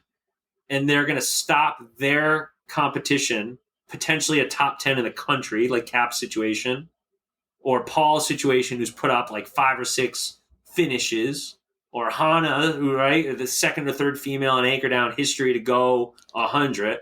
And they're going to stop and be like, are you all right? Do you need the bandage from like my pack? Or like, do you need some advice? Or like your stomach's rumbly? Like, what can I give you from my pack that's going to help? Or my crew's going to work on your right toe, right? Like, what other sport can you get that where the most elite that you could know about are sometimes towing the line right next to you? That's a really cool feeling. Yeah. You guys got to check out this video. I'll put it in the show notes. You also have to go back. There's an awesome inside story about that video when Hannah finished the race and crossing the finish line. You're going to have to go back and listen to her episode from last year. I'm not going to spill the beans because you got to listen to her. She's amazing too. But there's a great inside scoop there on the episode, Hannah's On the Runs episode about the finish of that race in that video. I loved it. So she was awesome. That video was just like, it got me so amped up because I had no clue what I was getting into. Erika's like, will you come and support me? I've never done anything like this. I don't know if I'm crazy or stupid. And we just started the podcast. We only had one episode. Really? When we showed up to Anchor Down. Episode 2 was my like recap of my first year doing Anchor Down. Oh, that's cool. Yes. Cool. Yes. And I have to say, so I've been rocking the 12-hour. That seems to be my Anchor Down jam so far. She's soft. Eventually I'll graduate. Whatever. She has to do the 24. But that first year that I did it was 2021, and I did take home one of your little trophies, like but that was actually my first trophy. So I was pumped by it. I didn't care that it was like you bought it from a store or whatever. Well, then the next year, she's like, she saw the trophy before. She goes, I need this. The one that Hannah made. She goes, I need this. They're gorgeous. And she's like, you need to stay on top of me. Make sure, like, watch the standings and everything. Like, I had to actually work. Motivation. It honestly was motivation because it was so well done. It was so beautiful. And I was like, I want one of those. I'm going to work for this to try to take home one of those awards. And you know, I think it was worth it. It makes it so much better that it's created by somebody who's been through the same fight and struggle that you have, and that came out at that event overall champion. And I don't know how much you got into it with Hannah. I did watch the episode, but it was a while ago. It was. But I don't know how much you got into it with her, but her story about Anchor Down, you know what? Let me just say this. Here's my vision of her, okay? Hannah comes into that race, and I've known Hannah like when I was still ultra running, and we would be sharing stories, and I was helping out with my buddy's run bike store over in Taunton, and she would come in as a customer, and I would help out him a couple of days a week. And I had been race directing a little bit, and Anchor Down wasn't even out yet. And I'd be just talking about ultra running with her, athlete to athlete, not RD to athlete. So I've known her before she was even in the sport. And she came to Anchor Down the first year, and I forget, I'm pretty sure it was 6 hour. I might be wrong on that, but I'm pretty sure she was 6 hour, 12 hour, graduated, and was not even in the standings in 6 and 12. And then goes 24-hour grand champion, and then has come back every year to be in contention for defending it. That's the most Anchor Down thing. Well, there's a lot of things that are the most Anchor Down thing. Last year's women's finish was maybe the most Anchor Down thing. Oh my God. It had me on the edge of my seat. Yeah. I was home at that point, but I was following all of the updates that you guys were doing on Instagram and Facebook and stuff. And I oh my God, Kathy. It was great. It was great. I try to tell people, like, you don't even understand. You know, you have these, like, you have people in the park. So for anybody listening that doesn't have context of this, you have people in the public park at Colt State Park, walking their dogs, cooking hot dogs, playing Frisbee with their kids. They have zero context that the women next to them are competing in a regionally competitive ultramarathon that have run 105 miles each, that are within 50 feet of each other with minutes left on the clock, and they're in contention for passing each other, and they're talking with their crews about how the woman looks behind them. Do they look fresh? Do they look like I could drop her? Does she look, she's starting to talk smack. I think I can get her. And then when they pass each other, they're hugging each other and congratulating each other before beating each other by like 30 seconds. Like it's crazy. And people are just like, good job, runner. Like, go get him. I think the finish line's 1 mile away. Like, good 5K, you know? Oh my God. It really does kind of show you that ultra running it can be in a world of its own. Especially if you're just out there enjoying your day, like fishing off the side of the state park. Like they have no idea. Oh my gosh. I don't know if you guys ever noticed, but we literally put out signs a couple of years ago with like a little paragraph that's like, the runners you are seeing are competing in a 24-hour ultra marathon. Please get out of their way. Because we'd have people like, good job, 5K. Like, yeah, all right, good job. You know, and they have no context. It's like, no. If they're stumbling, please, like, get out of their way. It might take them 100 yards to stop. Like, true.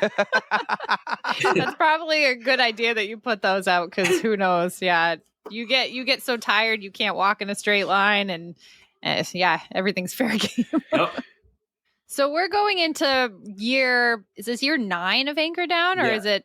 Yeah, year 9. Okay, so for the past few years that I've been running it, you've had some themes, like the shirt I'm wearing was Anchor Down Chasing Twilight. And then we've had, this year's going to be Forged in Fire. So I'm just curious how you think of these themes for each race year.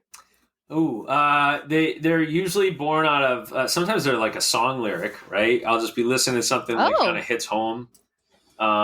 But Anchor Down to me is very much all about, and it's a little bit of my personality coming out, but it's a little bit about chasing dreams and realizing that like time is limited. And, Chasing Twilight is a perfect example. Mm-hmm. I think one year it was Earn the Sunset. I think that's my favorite. I think that was 2019. Awesome. Earn the Sunset, right? But I'm like, at the end of the day, however you finish your day, whether it's a cup of, like hot tea or your favorite movie or an ice cold beer or whatever your process is for ending your day, I feel like the best days are the ones that are hard earned. And there, as runners, that, right? There's a difference between, like, let's pretend you're sitting at the pool with your family, or you're putting your feet up on the deck at the end of a long week. That feeling is so much better when you've earned it, right? On the other side of some hell that you went through, whether it was work or school or fitness or running, if you earned it and it was a bad one and it was hard, it's so much better to put your feet up in that chair. And a lot of, the theme of Anchor Down is largely that. So every year I'm just trying to find a different way to say that with a different spin on it to give context to the theme of that year. So it's always a little bit different, but when you think about it, Forged in Fire, I think I probably heard it in a song or I just came up with it, or somebody suggested it to me probably, and I'm not giving them credit because I'm forgetting. But I think it's just another example, and they're all obviously in the same breath, right? But Forged in Fire for this year is just like everybody's towing the line at Anchor Down. And I could say this as race director, the amount of stories that we have that I won't go into because they're so personal, but the amount of personal battles that all these people are bringing to the starting line of Anchor Down makes them the athletes that they are, and is going to make the story that they leave on that course forever. So when they're done in Anchor Down, their story's told in their own personal way, but that story is forged in the fire of all the challenges they've had leading up to the Anchor Down. So it's just me trying to find new ways to say that every year, and but fun ways to say that every year that give that year separate context from the year before. Well, it's perfect. Whatever your method is for coming up with these, they're perfect, and they totally fit the essence of the race. Nice. That's great. Yeah, Erika's a big fan of themes. Gotta come back again. I'll try to think of a new persona. Well, I'm doomed in like 20 years. If we're sitting down here for the 30th rendition of the Anchor Down, you guys are probably like making fun of me because you'd be like, getting desperate, Jay? Like that one's pretty far. This was 2021. So I think you're getting back into repeating things. I won't hold it against you. Come to Erika for theme advice or something. Maybe she'll help you create one if you ever needed it. There you go. Hey, I got a big question. Okay. I am building a list called the Code Brown Commandments, and I gave you a little preview of this earlier before we went live, but I'm building this list. It's like, thou shall leave no trace, or thou shall use baby diaper rash cream to cure chafing overnight. Is there any advice you could give runners that we could add to our Code Brown commandments to help them avoid an oh crap moment and have an enjoyable experience? It could be anchor down related. It could be running related. It could be, hey, treat your race director nicely. Thou shalt treat the race director nicely to have a good time. I don't know. Do you have anything for us to add to the Code Brown commandments? Yeah, so if I talk, I'll give two, if that's okay. I'll give one that's boring, but it comes to mind a lot. Practice with the things that you're going to compete with on the day that matters to you most, whether that's anchor down or another event. Put yourself in situations that mimic the conditions that you want to succeed at. So if you're running anchor down, I'm shocked at how many people show up every year at anchor down and they go, well, I've never run trails at night before, but I've run 20 ultras. I can't tell you the amount of people that have lost front teeth at anchor down. So, and obviously we all are naive when we take on new challenges, right? But like if you're signing up for anchor down or you're signing up for Badwater, you're signing up for these higher respected races around the country, put yourself in situations that mimic that. And I think you're going to be so much more comfortable on race day. And then you're going to have so much more fun and success on race day and create the memory and the legacy on that course that you want to create. When it comes to ultra running in general, I'll say this. And I think one year I said this at anchor down, might have scared people a little bit. But if you go into an event, and maybe this is slightly personal for me, I'll give one personal tidbit about me. I wish I had this crazy pedigree of ultra running, and I don't. I love it more than anybody, or I like to think I love ultra running more than anybody. I have one successful 100-miler to my belt. Because for me, the success for Jay Paganelli in ultra running was running 100 miles in under 24 hours. And I pretty much beat up my body pretty well to accomplish that and had a lot of failures along the way. But again, recreational runner who just defined that as my personal success. The year I got it, and sometimes I go into this as a race director. Like if I'm going to go into a very difficult stretch of race directing, and I know I'm not sleeping for 40 hours and we have all these challenges to overcome and it's 102 degrees or there's a tornado coming in or all the weird challenges I have. If I own the fact that that day is going to be incredibly, incredibly difficult and the reward on the other side of that is going to match the difficulty, I'm ready for the difficulty. So one year at anchor now, and I kind of looked at the crowd. I think it was the year we were going to be the record heat 2 or 3 years ago. And I looked out at everybody and I was like, this is going to be, I don't care what you've done. This is going to be one of, if not the hardest race for 99% of the people in this crowd. Own it, prepare for it, and mentally start on that trail going, these next 6, 12, or 24 hours are going to absolutely suck. If you embrace that, you are going to be so rewarded on the other side, just for the sense of accomplishment that you have. And I feel like people, all of us, like get good at that, right? I'm not trying to be David Goggins right now, but we do. We get good at that. You get good at embracing that. And it's a skill that I think transcends just ultra running. It takes you into your daily life, your relationships, your work, your passions, and obviously ultra running. So just look at Anchor Down. If you're signed up for this year, God bless you. Look at the weather forecast we get next weekend. Look at it and go, this is gonna suck. And when you embrace that, you're going to have so much fun. But you can't go into it expecting that there's no fire, right? Because you're forged in that fire, sticking on theme with this year. So just embrace it. You stole my last question with your answer. Sorry. My last question or comment, however I was going to phrase it, was your pre-race speech, in my opinion, is almost like legendary.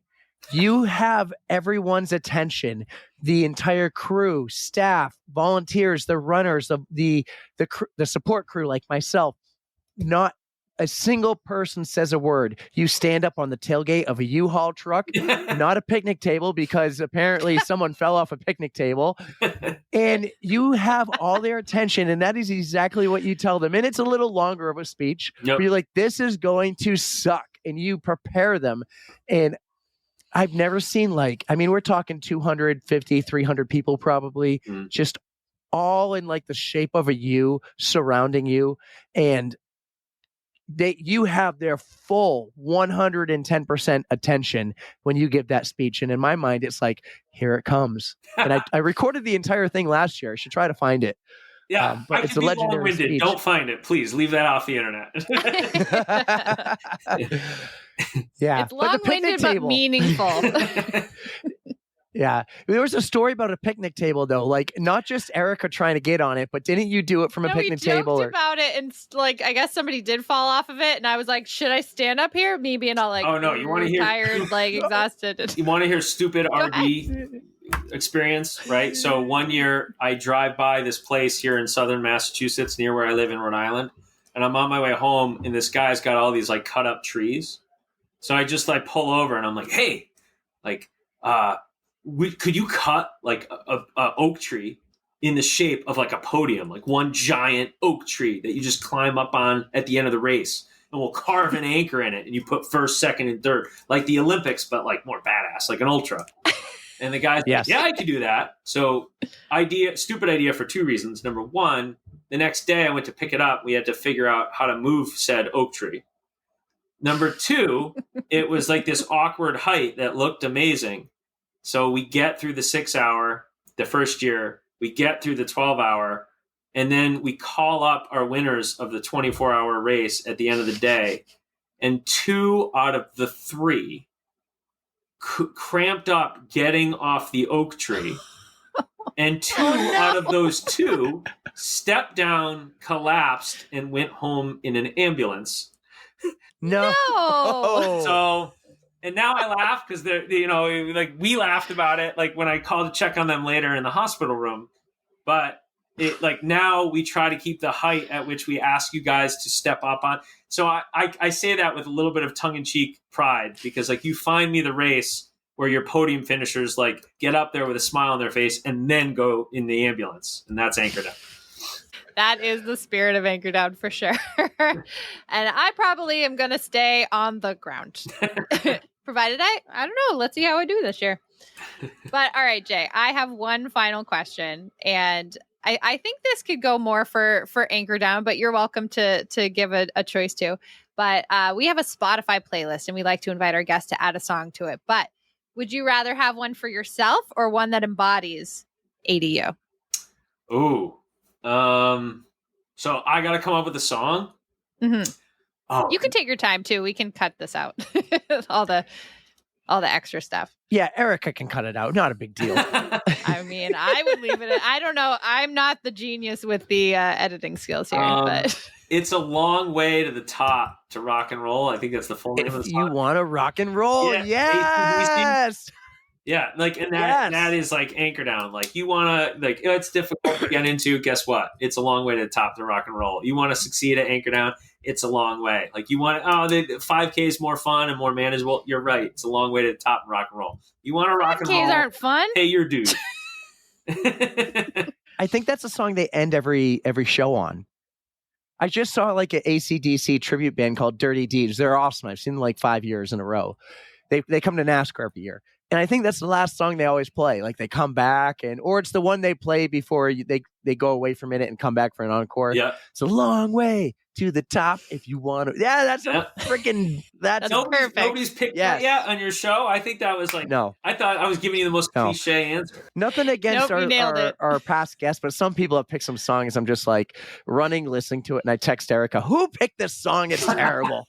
Yeah, when that song comes on, I'm going to be like, yes. Yeah, that's a clear winner to me. I mean, I just think that one encapsulates ultrarunning and Anchor Down in general. Yeah, and it's perfect for the playlist. Awesome. Yes, it was awesome. Jay, this was so cool, man. We've met you a couple times, but we haven't really gotten to meet you because you're busy, you're working, you have your passion project, and you're running around, and I'm just like, look at that guy with the great head of hair, just like me, and you're doing your thing, and you got a great team. Let me tell you though, your staff and your volunteers are amazing because they're so nice to us. Like, we feel like we're really close to Zach and Ainsley in Kansas, and like they're just so amazing. And Patrick Karen, like, we met Patrick through your race, and we've had him on the pod, and we've run into him multiple times. Super amazing people. Your staff, like, I can keep going on. Same. I'm going to stop. But you put on a great event. I'm sad. I don't think I'll make it this year, but I do think yesterday when everyone's listening, I will be there with you guys at the course prep and helping you get ready. So that's the plan. But this is super cool. I'm super excited to have you on. You're a cool dude, and just I watch a lot of the things you do when you're out there directing. One question. Yeah. How much sleep do you get in that entire weekend? Ooh, it's gotten better over the years because of my team. But there were probably 2 years where I didn't sleep at all. And as I've gotten older, I just turned 41.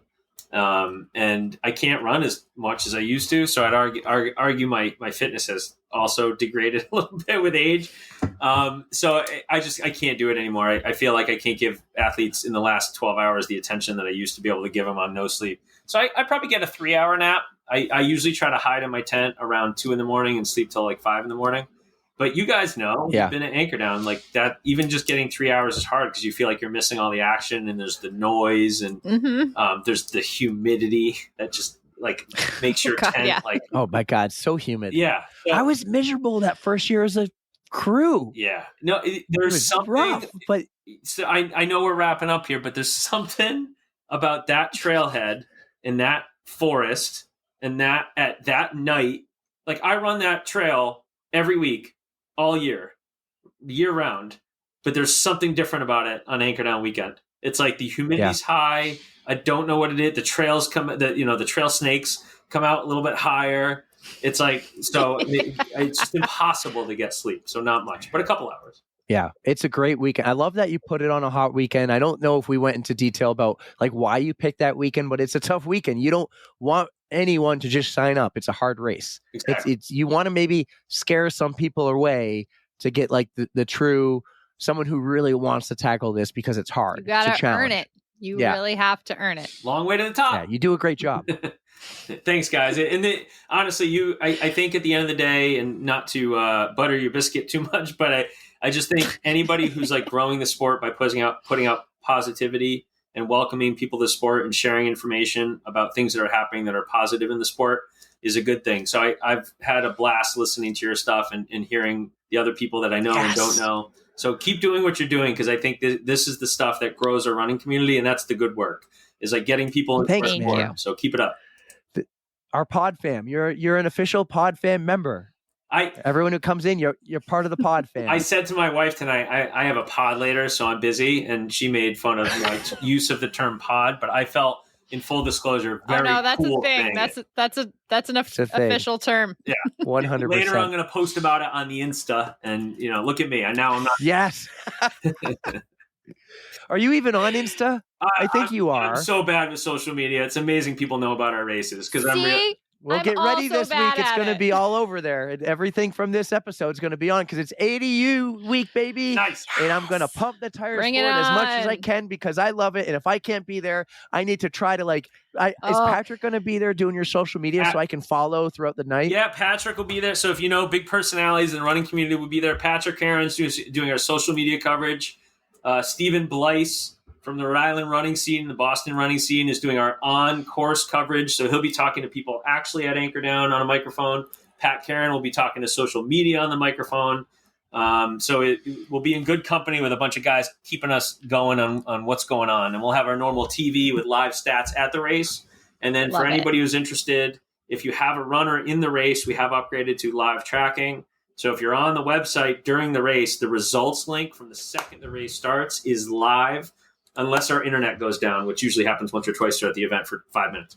But if you're clicking refresh on whatever your race is, you're seeing actual data from what lap your runner is on up to date by that lap. So they might be a little bit ahead, they might be a little bit behind, but you should get an accurate picture of what's going on. And then you can marry that with the live coverage from Pat Karen on social media, which will give you an actual picture. And obviously, as the events go on, a better picture of who's in the lead pack. Well, that's great. I'm going to do that because I'll have to follow Erika because I don't think I'll be there. Have FOMO. I will link. I will find all these links so you guys can follow Erika and everyone. I'll throw it in the show notes for this episode. So it is ADU week. It's Tuesday right now.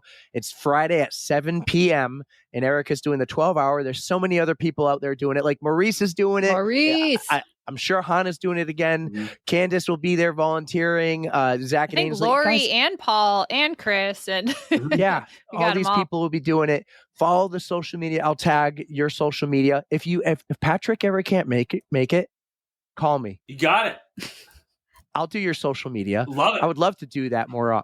he's So better give me a at it call than I am. or maybe next year I can plan more in You know advance. what we Maybe got to do? You guys got to drop a hint to Pat Karen that he's got to toe the line at Anchor Down because we like to see what he could do at Anchor Down.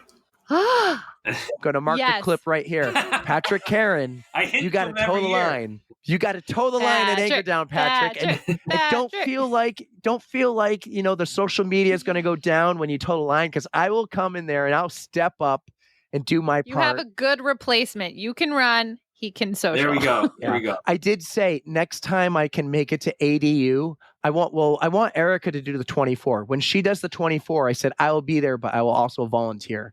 And I know that's months ahead of planning where you need me on your color-coded spreadsheet there. So I will do something. I'll run to the grocery store and grab more watermelon.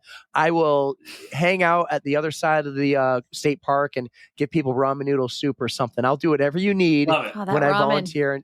But she has to do the 24-hour. All right. And don't listen to this, Erika, but Jay, I'll do it anyway. Another year, I'll do it. I've got to graduate eventually, so just let me get through this year first. Let me get through this year. I'm excited for you guys. I'm bummed if I don't make it. Let's say if maybe something happens.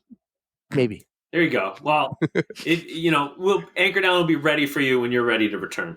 Well, I'm glad I'm going to be able to help out next week, and we'll talk about that in the Tros. But Jay, thanks so much for doing this. This was a ton of fun.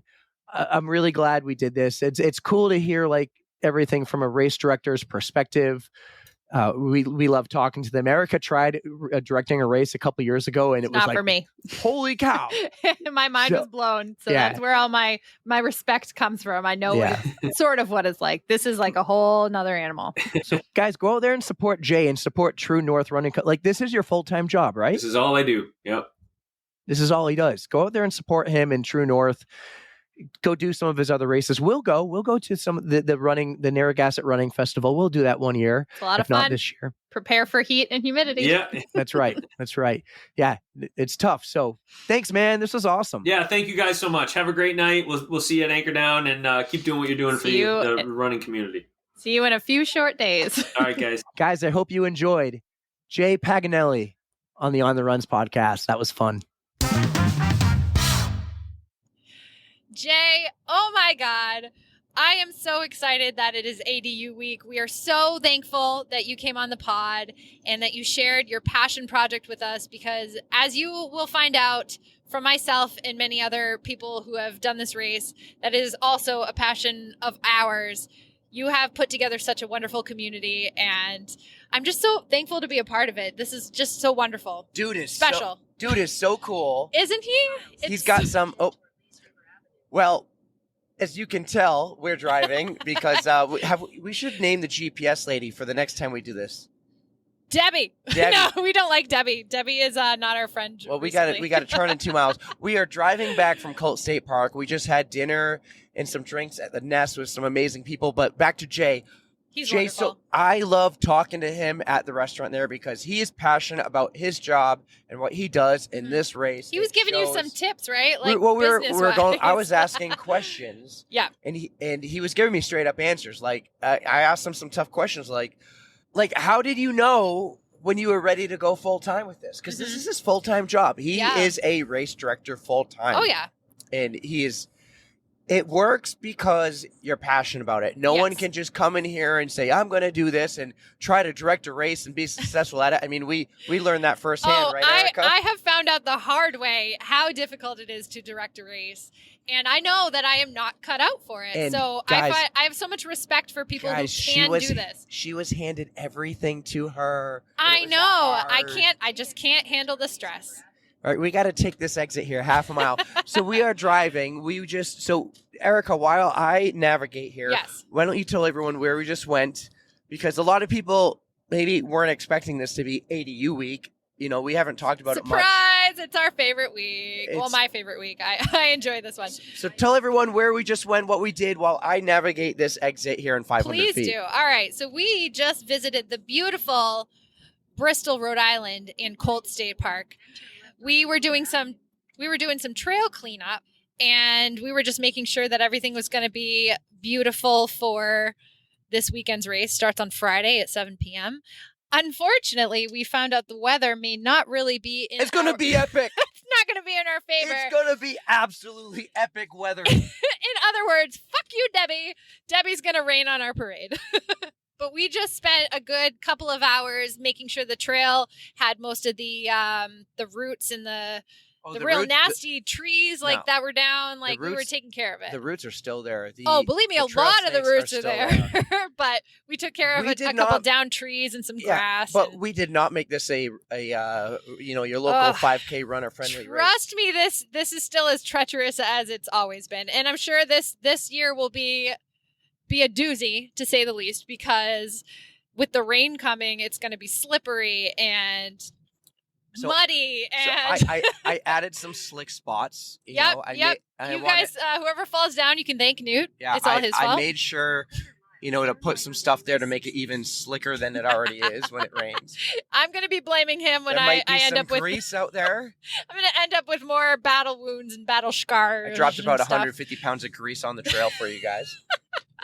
Oh my gosh. We picked a great time to start podcasting. We thought we were on the highway, we're golden. Now we're on some back streets. So yeah, you're going to hear some GPS stuff You're in the gonna hear background. Debbie, the GPS. You're going to hear my blinker. My truck is a lot louder than Pterodactyl's car. Should we pause for a few or No, let's He's keep loving going. this shit. He's loving this. Let's keep going. So what was your job during trail cleanup? All right, so you guys may call me 6-Star Erika, but now I have a new nickname. You can call me Snips. I had myself a big pair of loppers, and people would be like, "Hey, Snips, Loppers. where are you at?" And I just had the big shears. Like, is that what you call them? The big Sure. shears? Sure. Shears. Sure, Snips. But I was hacking away at some of the thick branches that were coming down. That way Those girthy branches. you will not get poked in the eyeball because of me. You're welcome. But I refuse to use the power tools. They are not my friends. So wait, if Zdeno Char is out there running and he gets a stick to the eyeball, I think Char is in the clear. that was a big pothole. That scared the shit out of me. So Char is in the clear. I think if you're at least 8 feet tall, you're fine. So All right, cool. Yeah. Cool. But I decided not to use the power tools because I would probably you injure tried. myself. I did try Let's to use talk about the power tool, the blower, the leaf blower I you am had. not good at using anything remotely So power guys, toolish. I turned on the leaf blower for her, and as she has it, it's blowing leaves already, not even pushing the trigger. So she's like just so soft and light with the trigger. I don't know how to use And I'm this like, shit. hold it down, just hold it down. And then she finally like, But then I was like hunched over like I'm like, just hold the trigger all the way down, and then she holds it all down. And she's like, was- oh my god, I can't do this. It was very comical. So I was able to blow away some of the leaves in the very beginning, and then I decided to retire the leaf blower and just use my snips. So I just whacked my mic on the window. you guys, this is going to be a shit show. Oh, speaking of shit show, Eric doesn't know how to eat a sandwich. We'll just leave it at that. Oh, all right. Let's not end this podcast without talking about that. We will talk I was later. so hungry and so excited, and I was talking the whole time. But again, Yep. I digress. Let's get back to cleanup. So I had the job of what? Tell them because I'm driving. He was weed whacking with the best of them. He was going after all that tall grass. And can I just ask, where the fuck is this taking us? Like, I don't understand. I don't know. We are going the weirdest way home. Wait, this is the bridge. Oh, wait, maybe not. This is not that This is not the big bridge? This is a Aw, bridge. damn it. All right, We are going anyways. to turn in half a mile on 79 north towards Middleborough. Okay. I told the GPS to take me home.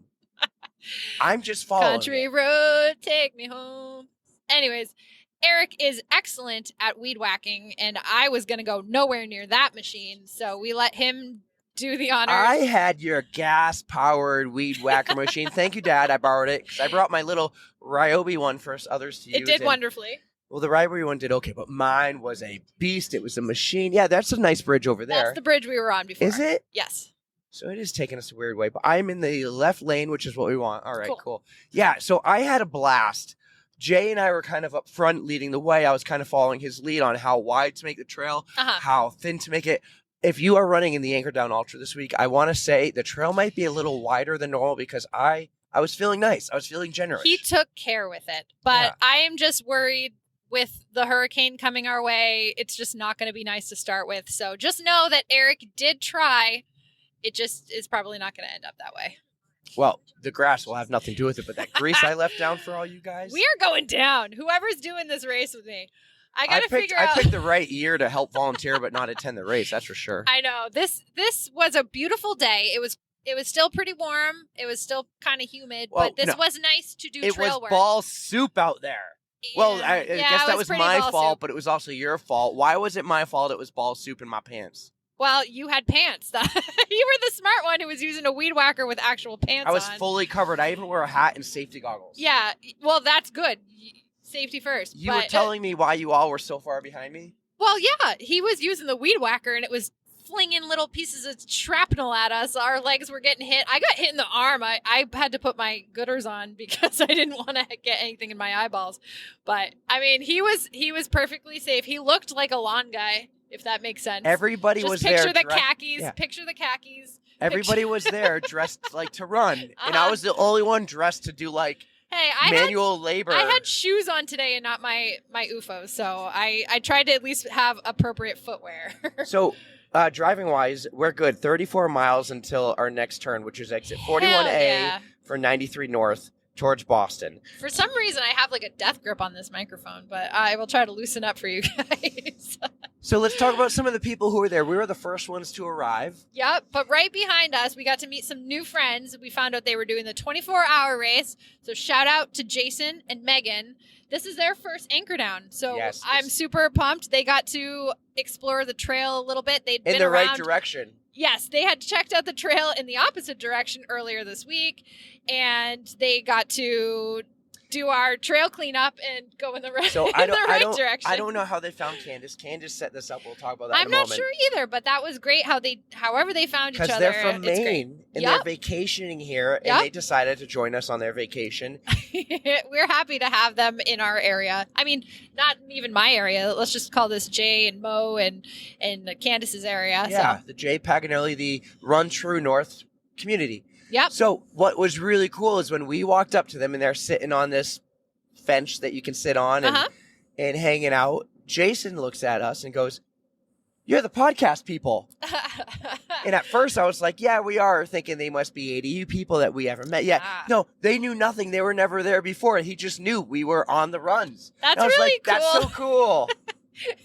We found fans in the wild. That does not happen very often, and whenever it does, I get really excited still. So thank you guys. Yeah. Thank you very much. And I will not refer to Mainers as I won't say "aya" anymore around Mainers because that's a thing.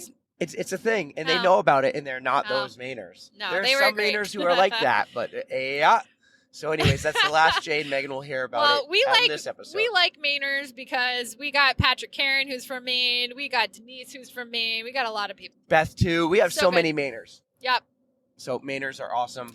But we have to really thank Candace for putting this whole thing together. I'm not sure how she found all the volunteers, but she organized it so well.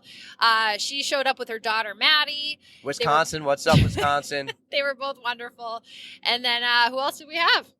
So we had, let me go through the list. We had Jason and Megan, Candace and Maddie, and her name was Wisconsin. Lynn was there from with her husband, Trevor. Yep. So Lynn was there, and I'm like, I feel bad. I'm going to have to chop her leg off or take the weed whacker to her ankle, thinking she's your competition. No. And then she tells me she's doing the 24-hour, not the 12. Yep. So I'm like, thank God I don't have to take a weed whacker to your leg. So for the record, if you didn't listen last year, Lynn won the overall women's 12-hour race. So she kicked my ass. She had, I think she said 59 miles to my 49 or 57 miles, but she did so wonderfully. I did not. I just kind of walked it in. So, but she kicked ass, and this year she graduated. So she's doing the 24. So she apparently gets to keep her ankles and legs. I'm glad I didn't have to do that. I mean, I wasn't looking forward to it, Lynn. I like you. It wasn't my fault. I said none of that. I was going to do whatever I had to do to help Erika win. So Erika better go out there because I won't be at anchor down. So you better trip whoever's ahead of you this time. There will be no tripping. We know the race director. Because we're all going to fall down. All of us. Hey, speaking of the race director, Jay, let's not go into detail, but here is a fun part about doing this trail pickup. He would ask us a bunch of questions about, directing a race isn't easy. And as I've learned in the referee world, Trevor is a hockey referee too, by the way.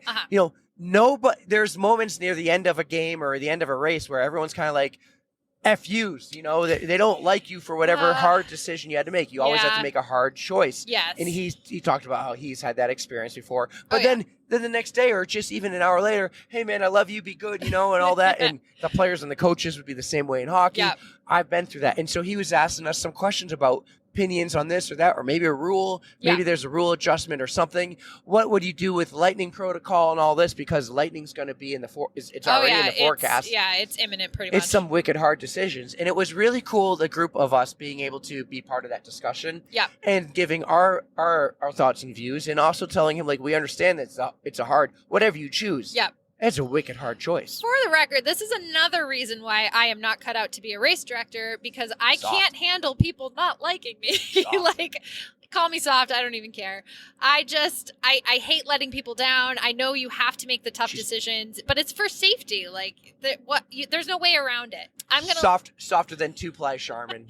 I'm gonna leave it to the people like Jay who can handle the pressure and the criticism. Yeah. It was really cool being part of that conversation. Yeah. You weren't part of it in the beginning because you disappeared. Let me pump your tires. Okay. You came in clutch. You were a rock star for a moment. It was just a moment, but for a moment. You went to my truck and retrieved like a dozen bottles of H2O. I had to. I needed the water. So I decided to take the walk. I thought it was a lot closer than it was, but then I was carrying these waters for a while because make a wrong turn Oh too? my God. I've never done the course in reverse, and there's a lot of turns that you can make, and I picked the wrong one. But it brought you to the right spot, but eventually it did, yes, because I took the wrong way to begin with. I would like to say I actually made the same wrong turn. Did you really? Because at one point the weed whacker ran out of gas. Oh, and you had to refill. I walked back to my truck, refilled it, but I actually said I'll drive the truck to the end of the trail and I'll come in reverse. Yeah. And I'll kind of like take care of that section of the trail and meet you guys. Yeah. And I knew where I was going for a little bit. I hit 3 Ys in the trail, or forks in the road. I made the right choice 2 of the 3 times. Luckily, the third time still brought me to you guys. Yep. But it wasn't the actual course. So there's a section of the trail out there that is very nicely groomed by me that none of you will run on this weekend. No, I came the same way because, like, the first wrong turn. It was nicely groomed by me. Well, the wrong turn I took at first, I hit like a boardwalk, and I was like, wait a minute, I don't remember this. Like, I've been on this trail so many times, like, there is no wooden structure that I run over. So I had to turn around. I picked the correct fork the second time, but I found out that fork, which did bring me to the right area, was not the fork that the race actually takes. It just, it was just a random turn at one point. So you guys are going to make a sharp left turn at some point.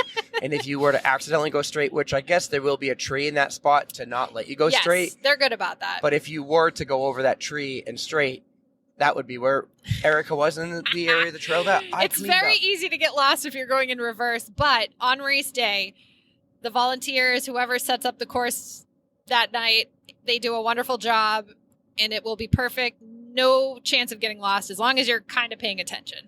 So let's follow the flags. Let's make sure we have everyone. Jason, Megan. Yep. Jay, me, you.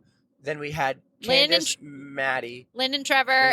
Okay, that is right. And then our boy Marathon Panda Maurice showed up later. He showed up, and he was a little late. Why? Because he sold a car today. He sold a freaking automobile. We're so proud of him. I mean, he showed up, and that's all we cared about. We just wanted to see him, so we were happy. Ooh, we got some traffic coming up. Look at that. How do we have traffic? It's 8:00 at night. I know. This Freaking isn't mass fair. holes. It's the mass holes. You would think everybody would be home by now. It's 8:00. 8:09, people. 8:09 on Monday night.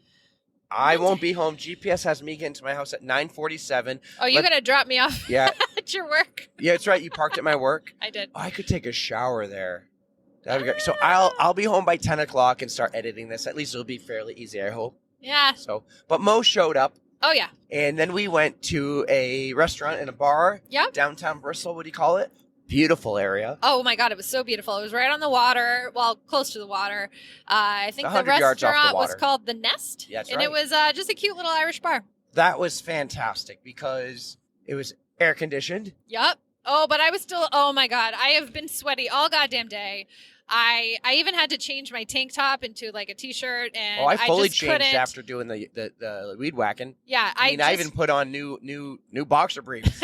ball soup. I was trying to think of a fancy fun word for boxer briefs, But I, for the life of me, just could not stop sweating. And every time somebody would give me a hug, I just said, I'm sorry, because I feel disgusting. I'm sticky, covered in bug spray. Mo didn't care that you were No, gross because you nobody even told really him cared. you're like, you don't have to hug me, I'm gross. He goes, I don't care. I want the Erika soup. Those are the people I want to associate myself with, is people you can hug when they're sweaty and they don't care. So I'm one of those people for you. I will hug you if you're sweaty. It doesn't matter. It means you did work today and it was good. So we all met at the nest, and this was great. Jay bought us all around. He might have Thank bought you. some people 2 rounds. Thank you Jay. so much, Jay. The best part was his son called him on the way as we're walking on the street, and he goes, Dad, come pick me up. And Jay, I hope it's cool that I'm sharing the story. He goes, I can't, I'm at a work thing. Where's your work thing? Well, it's at a bar. That's not a work thing, Dad. He's so cute. I hope one day I can have that same excuse. I'm at a work thing, at a bar for our own thing. It was Called awesome. networking. We're networking. Yes, it was a work meeting, podcast meeting, race meeting. It all was, the above. so many meetings were had over a couple drinks there and over sandwiches. Oh yes, we had it. We had ourselves some turkey club sandwiches. I was starving. They hit the spot. I had to treat you because you're driving, and I did not want to drive to who Colt else State was Park hungry? twice in a week. Who? The floor. Oh my God, you fucking mess. Well, we were at high top tables, and they weren't big circular. They're like the size of like a school bus steering wheel. Sure. What a visual.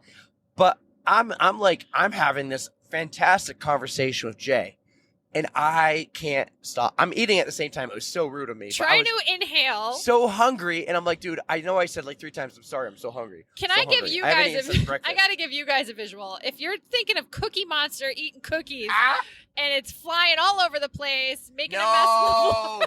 But go with it. You You're should have rolling. seen the pile of lettuce on the floor. At least it was only the lettuce and not like the bacon. There was definitely That turkey would have too. been well. And both turkey and That's a lettuce. travesty, but I mean, nothing against the nest, but I mean, it wasn't that tight of a sandwich. Could have been a little tighter. what do you expect from you? There's no real easy way to eat a club sandwich. It's either you're going to destroy the roof of your mouth with the bread, or you have to kind of It was eat big. it like It was big. sideways. I don't know. That's what she said. Oh my God. What do you think of my big and small comment in your Penguins group chat? By the way, the group chat, I haven't chimed in for like 18 months. And you fucking picked that. Out of all things. And the best part was the other guy who made the comment that I commented off of wasn't on their team either. You should kick us all off. Both Erics. You guys Yes. you guys have lost your privileges. Erics are awesome. Eric made a joke about saying like, I guess what's the debate? You're debating about getting a bigger or a smaller van? Oh yeah, because somebody has a van and it's either that or we pay money to rent one. So do we want more space or go More in space a would be by paying smaller more money? Yeah. Okay, well, so I mean, it's either the 12 passenger van or like a normal. right. van, So the other Eric number 2 says, if I were on the team, I would vote bigger van, more room for the Z's. Mhm. And then I chimed in, I go, well, the thing is, sometimes bigger is not always better. Smaller can fit into some really tight places. And then somebody made a joke about your wife. I don't know. I don't recall exactly what was said, but it was definitely a dick joke. So you can fill it in if you remember. Jay goes, that's how you met your wife. All right, there it is. Okay, Yeah, there's so many Jays. There's so many Jays. there really are. So hello, Jay Parent. Hello, Jay Duncan. Hello, Jay Paganelli. Hello, Jason, who we just met. That's right. I didn't catch your last name, but it was a pleasure to meet you. Enough of the dick jokes and back to dinner at the nest. Uh-huh. We had a great conversation with Lynn, great conversation with Candace. These people freaking believe in us, man. Oh my God. And it really hits home and makes us feel so good. So many cool compliments. Jay wrote one of the best emails I've ever received. Oh, this was like a year ago, too. It was right after Hannah's episode, I think, or shortly after. So we're talking September, October of last year. He wrote me an email, basically just saying, hey, man, I've started listening to the pod. I really love it. You guys are doing a great job. Keep it up. That was it. That was his email. And I got so excited. Well, one, I didn't know who he was at first. So I read this email. I'm like, Erika, look at this awesome review. And I took a screenshot. Yep. And I looked up the email because it's his company name. Yeah. And then I'm like, oh my God, that's the Anchor Down race director. Holy shit, he listened to our podcast. Yeah. It just means so much knowing that we are making an impact as much as he is. It's such an awesome feeling. And then how do you describe it? I can't. Yeah. And then this past week, back and forth emails, we're sharing. He's sending me pictures and stuff. And, and then today again, he sent an email, and today, like, that was so much fun. And I'm like, dude, we had so much fun. That's why we like it so much. We get somebody who's passionate about what they do, passionate about the sport, who just loves everything about ultras, and it's palpable. You can feel it when they talk. It makes the best kind of guest. We're so happy about it. Yes. It's so good to hear. It's so freaking amazing to hear. And if you guys can email me at ontherunspod@gmail.com if you want. Or other ways they can tell us these things would be what? Write a review leave a rating? Yes. Yeah, tell them about that, Erika, because I'm driving. I assume you can do it. I know you can leave at least a star review on Spotify, but if you have Apple, go ahead and type us up something nice. We will read it on the air, I promise. Send it to us when you do, because we're Android people, and it takes us a little... I mean, I may see it. We do see it eventually, but send it right away when you do. Hey. Happy to read it on the air. The other way you can support, download the podcast, follow us on Instagram, follow the TikTok that Tara Pterodactyl's running. She's killing it out there. She is. She actually sent me, like, screenshots back, like, holy shit, I posted this an hour ago. It already has 1,700 views. So can I just tell you, I signed up for TikTok online. So I have like an account. I don't have it on my phone just because. Was it Erika's feet? No, I think I'm six-star Erika. 6-star Erika? I think. You didn't think of like doing like an only feet TikTok? You guys, it might happen. I keep getting things about people wanting to buy my socks. So if it's going to support my lifestyle, I will sell you my socks. Podcast. Hey, podcast. I'll give you a cut. Monday Night Media. I will give you a cut. But anyways, I have a TikTok now just so I can watch what Tara puts up. I think she's doing a fabulous job. I mean, I've also been following some other people, a future guest of ours who is doing some incredible things. Oh, really? Yes. Hold on. The crazy trail do rabbit something. Oh, I forget. I'll look that up later, but he's doing some freaking monster races. Does he run 100 miles a week every week for like the past 200 weeks? He sure does. Okay. You better freaking believe it. I literally follow us and him. So, we've actually dropped that hint last week's episode. So I can say it? No. Okay. But if you listen to last week's episode with Brady, right near the end of the guest segment, we dropped his name and said he's coming on soon because it was confirmed at the time. And I said I would cut it out if the if the guest appearance ever got postponed or canceled. It happened, and it's dropping soon. Yep. So I literally follow 2 people, and they are pretty epic. What about the other one? The one who we recorded with, and he was on the rooftop of a Boston apartment. I have not yet followed him on TikTok. Does he have a TikTok?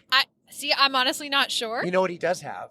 He's got a hella Instagram account. Amazing tables. Oh my gosh. Oh, I can't wait for you guys to talk to him. He was probably one of my favorite things to see at Notchview. I don't know if you listened to my Cultra recap, but I don't even know if I talked about it on Cultra, but he was a guest that we knew we were going to have on, and I saw him there, and I basically flipped out. Got a hard on. I mean, kind of lady boner, maybe. Is that a better? I don't know. Hard God, nips. Oh my God! Stop it. Her nips popped right through her shirt. Dude, stop it. Oh, damn. Do I have to cut that? No. How to make Erika uncomfortable? That's how you do it. I can leave all this. I'll cut out. Dude, what do I care? I'll cut out after the first hard nips. Dude, what do I care? Keep it. Yes. It just makes me laugh. It's probably going to make more people uncomfortable. That was the first time she she gave me a serious dude stop. 118 episodes. I finally found it's the because the you can't limits. see me blushing in like the twilight of the 95 It can highway. only stay in an episode when it's at the end. This is the end. We are wrapping it up. These are our hardcore listeners. So shout out to Patrick. Shout out to Mary, Lena, Tara, and Lindsay. I think we hit our limit for today. We are definitely off the rails. We had a long day, a lot of physical labor. We have a lot to talk about on the next Tros. Like, yeah. I want to talk about Deadpool. I want to talk about the Olympics, man. We need an Olympic episode. If we don't, you got to at least give me a solid 20 minutes. What are you to just doing talk about Wednesday night? Talking to you. 9 p.m.? Sure, because I can still get a run in. Boom. And that means maybe we drop an Olympic episode on Thursday, maybe Friday. If you can get it edited, or I can get it edited in time for Friday, but if we record Wednesday you could night, do an uncut, unhinged episode. like Aaron Azar and Michael Motorcycle. I have to... So we've been listening to all kinds of Olympic stuff, and I need to give you my take on shit. Because I have some very different opinions of what has been going on lately. I mean, they're not like, I don't know, not stereotypical. What word? Controversial. They're not controversial. But I just have my opinions. Controversial. Give me your controversial thoughts and opinions. Maybe I'll have some, but we got to talk about it, so we'll figure it out. Stay tuned for more. But you guys, we got to wrap this up. So make sure you're following us on all the platforms. We got the YouTube, the TikTok, the Instagram. Guys, the episodes Facebook too, even though we don't use it much. Can I pump the tires for Riverside real quick? Oh, absolutely. In April, I was like, guys, you're going to get every episode now on YouTube. And then I stopped around May because there were just some updates on Riverside and the syncs weren't working great. Or I just liked the way it sounded better when I edited not on Riverside. Yeah. And so I didn't have the time to do both, but now I do again because Riverside made the fixes, and the last couple episodes, the guest segments at the minimum, I've recorded or edited all in Riverside. That's great. I got the audio and the video, and I think, in my opinion is what matters here. It sounds freaking great. Excellent. So as long as it continues to, you're going to get within like 24 to 36 hours after our guest segment on the YouTube channel, including Jay. So if you're listening now, you know what? If you're listening now, I promise Jay's will be on the YouTube channel by Thursday morning. Oh, that's excellent. I'm going to watch it before I go and take on this what's bound to be epic anchor down as per usual. But is that all you wanted to cover tonight, buddy? Yeah, I just wanted to say it's going to be on YouTube. We got to turn again in 7.5 miles. Debbie, I don't know why you're talking right now. 7.5 miles. You don't need to tell me that. But no, yeah, so the YouTube's going to be out there. Actually, I'm glad I didn't drop Aaron Azar, Bex Gentry, or Ryan Vinduza yet, because I went back in there and I made some more edits because now with the more options that Riverside is worth 5 times more than what I'm paying. They're being amazing, so worth every penny. I agree, like game changer, and they're the reason we're going to be able to do what we'll talk about soon with Monday Night Media. I will just say this: one of the people at the Nest with us is going to be a host of a brand new podcast soon, brought to you by Monday Night Media. That was a lot of fun. I'm so encouraged and excited, and I have a hard-on for Monday Night Media. So it shows. Just like that pole vaulter who knocked the bar down. We will talk about that. I put it on my list. All right, cool. I'm excited. Well, this was great. I'm glad we did this tonight and not last night. We got to talk about the trail cleanup. Good luck at Anchor Down. Thank you. Good luck to everyone at Anchor Down. I will not be there because I have prior commitments, but I felt really good, almost better going today. I felt like I was able to be the biggest part of Anchor Down I've ever been today by helping with the trail cleanup. It really feels good to give back. It really does. Yeah. So this was fun, but we're going to focus on driving. Luckily, we haven't gotten in an accident, and we could have used pterodactyl. And we would have probably kept going. Hey, I think I did a pretty good job manning the podcast machine. Let's say that you set it up when I went into the store. I mean, I only had to plug in like 3 things. You didn't know what button was the record button, though, but it's the one that says record. I figured it out. You did. So cool. To our diehard listeners who are still listening, thank you. Thank you. And good luck, Erika. Thank you. Try to stay dry. I hope for epic weather. Epic. It's going to be freaking epic. Oh, yeah. And this is going to be the year where I'm very thankful I did not graduate to the 24 hours just yet. So. Softer than sharp. But everybody, I hope you don't let Hurricane Debbie get you down. Is that how you came with the name Debbie? Yeah, it's Debbie. You didn't know that? No. Oh, well, yeah, Debbie is the... Debbie's a downer. Yeah, she's... she's being a freaking bitch. All right. Everyone, we love you so much. Don't fear the code brown. Stay safe out there, and don't forget to stretch. 3, 2, 1, yeah!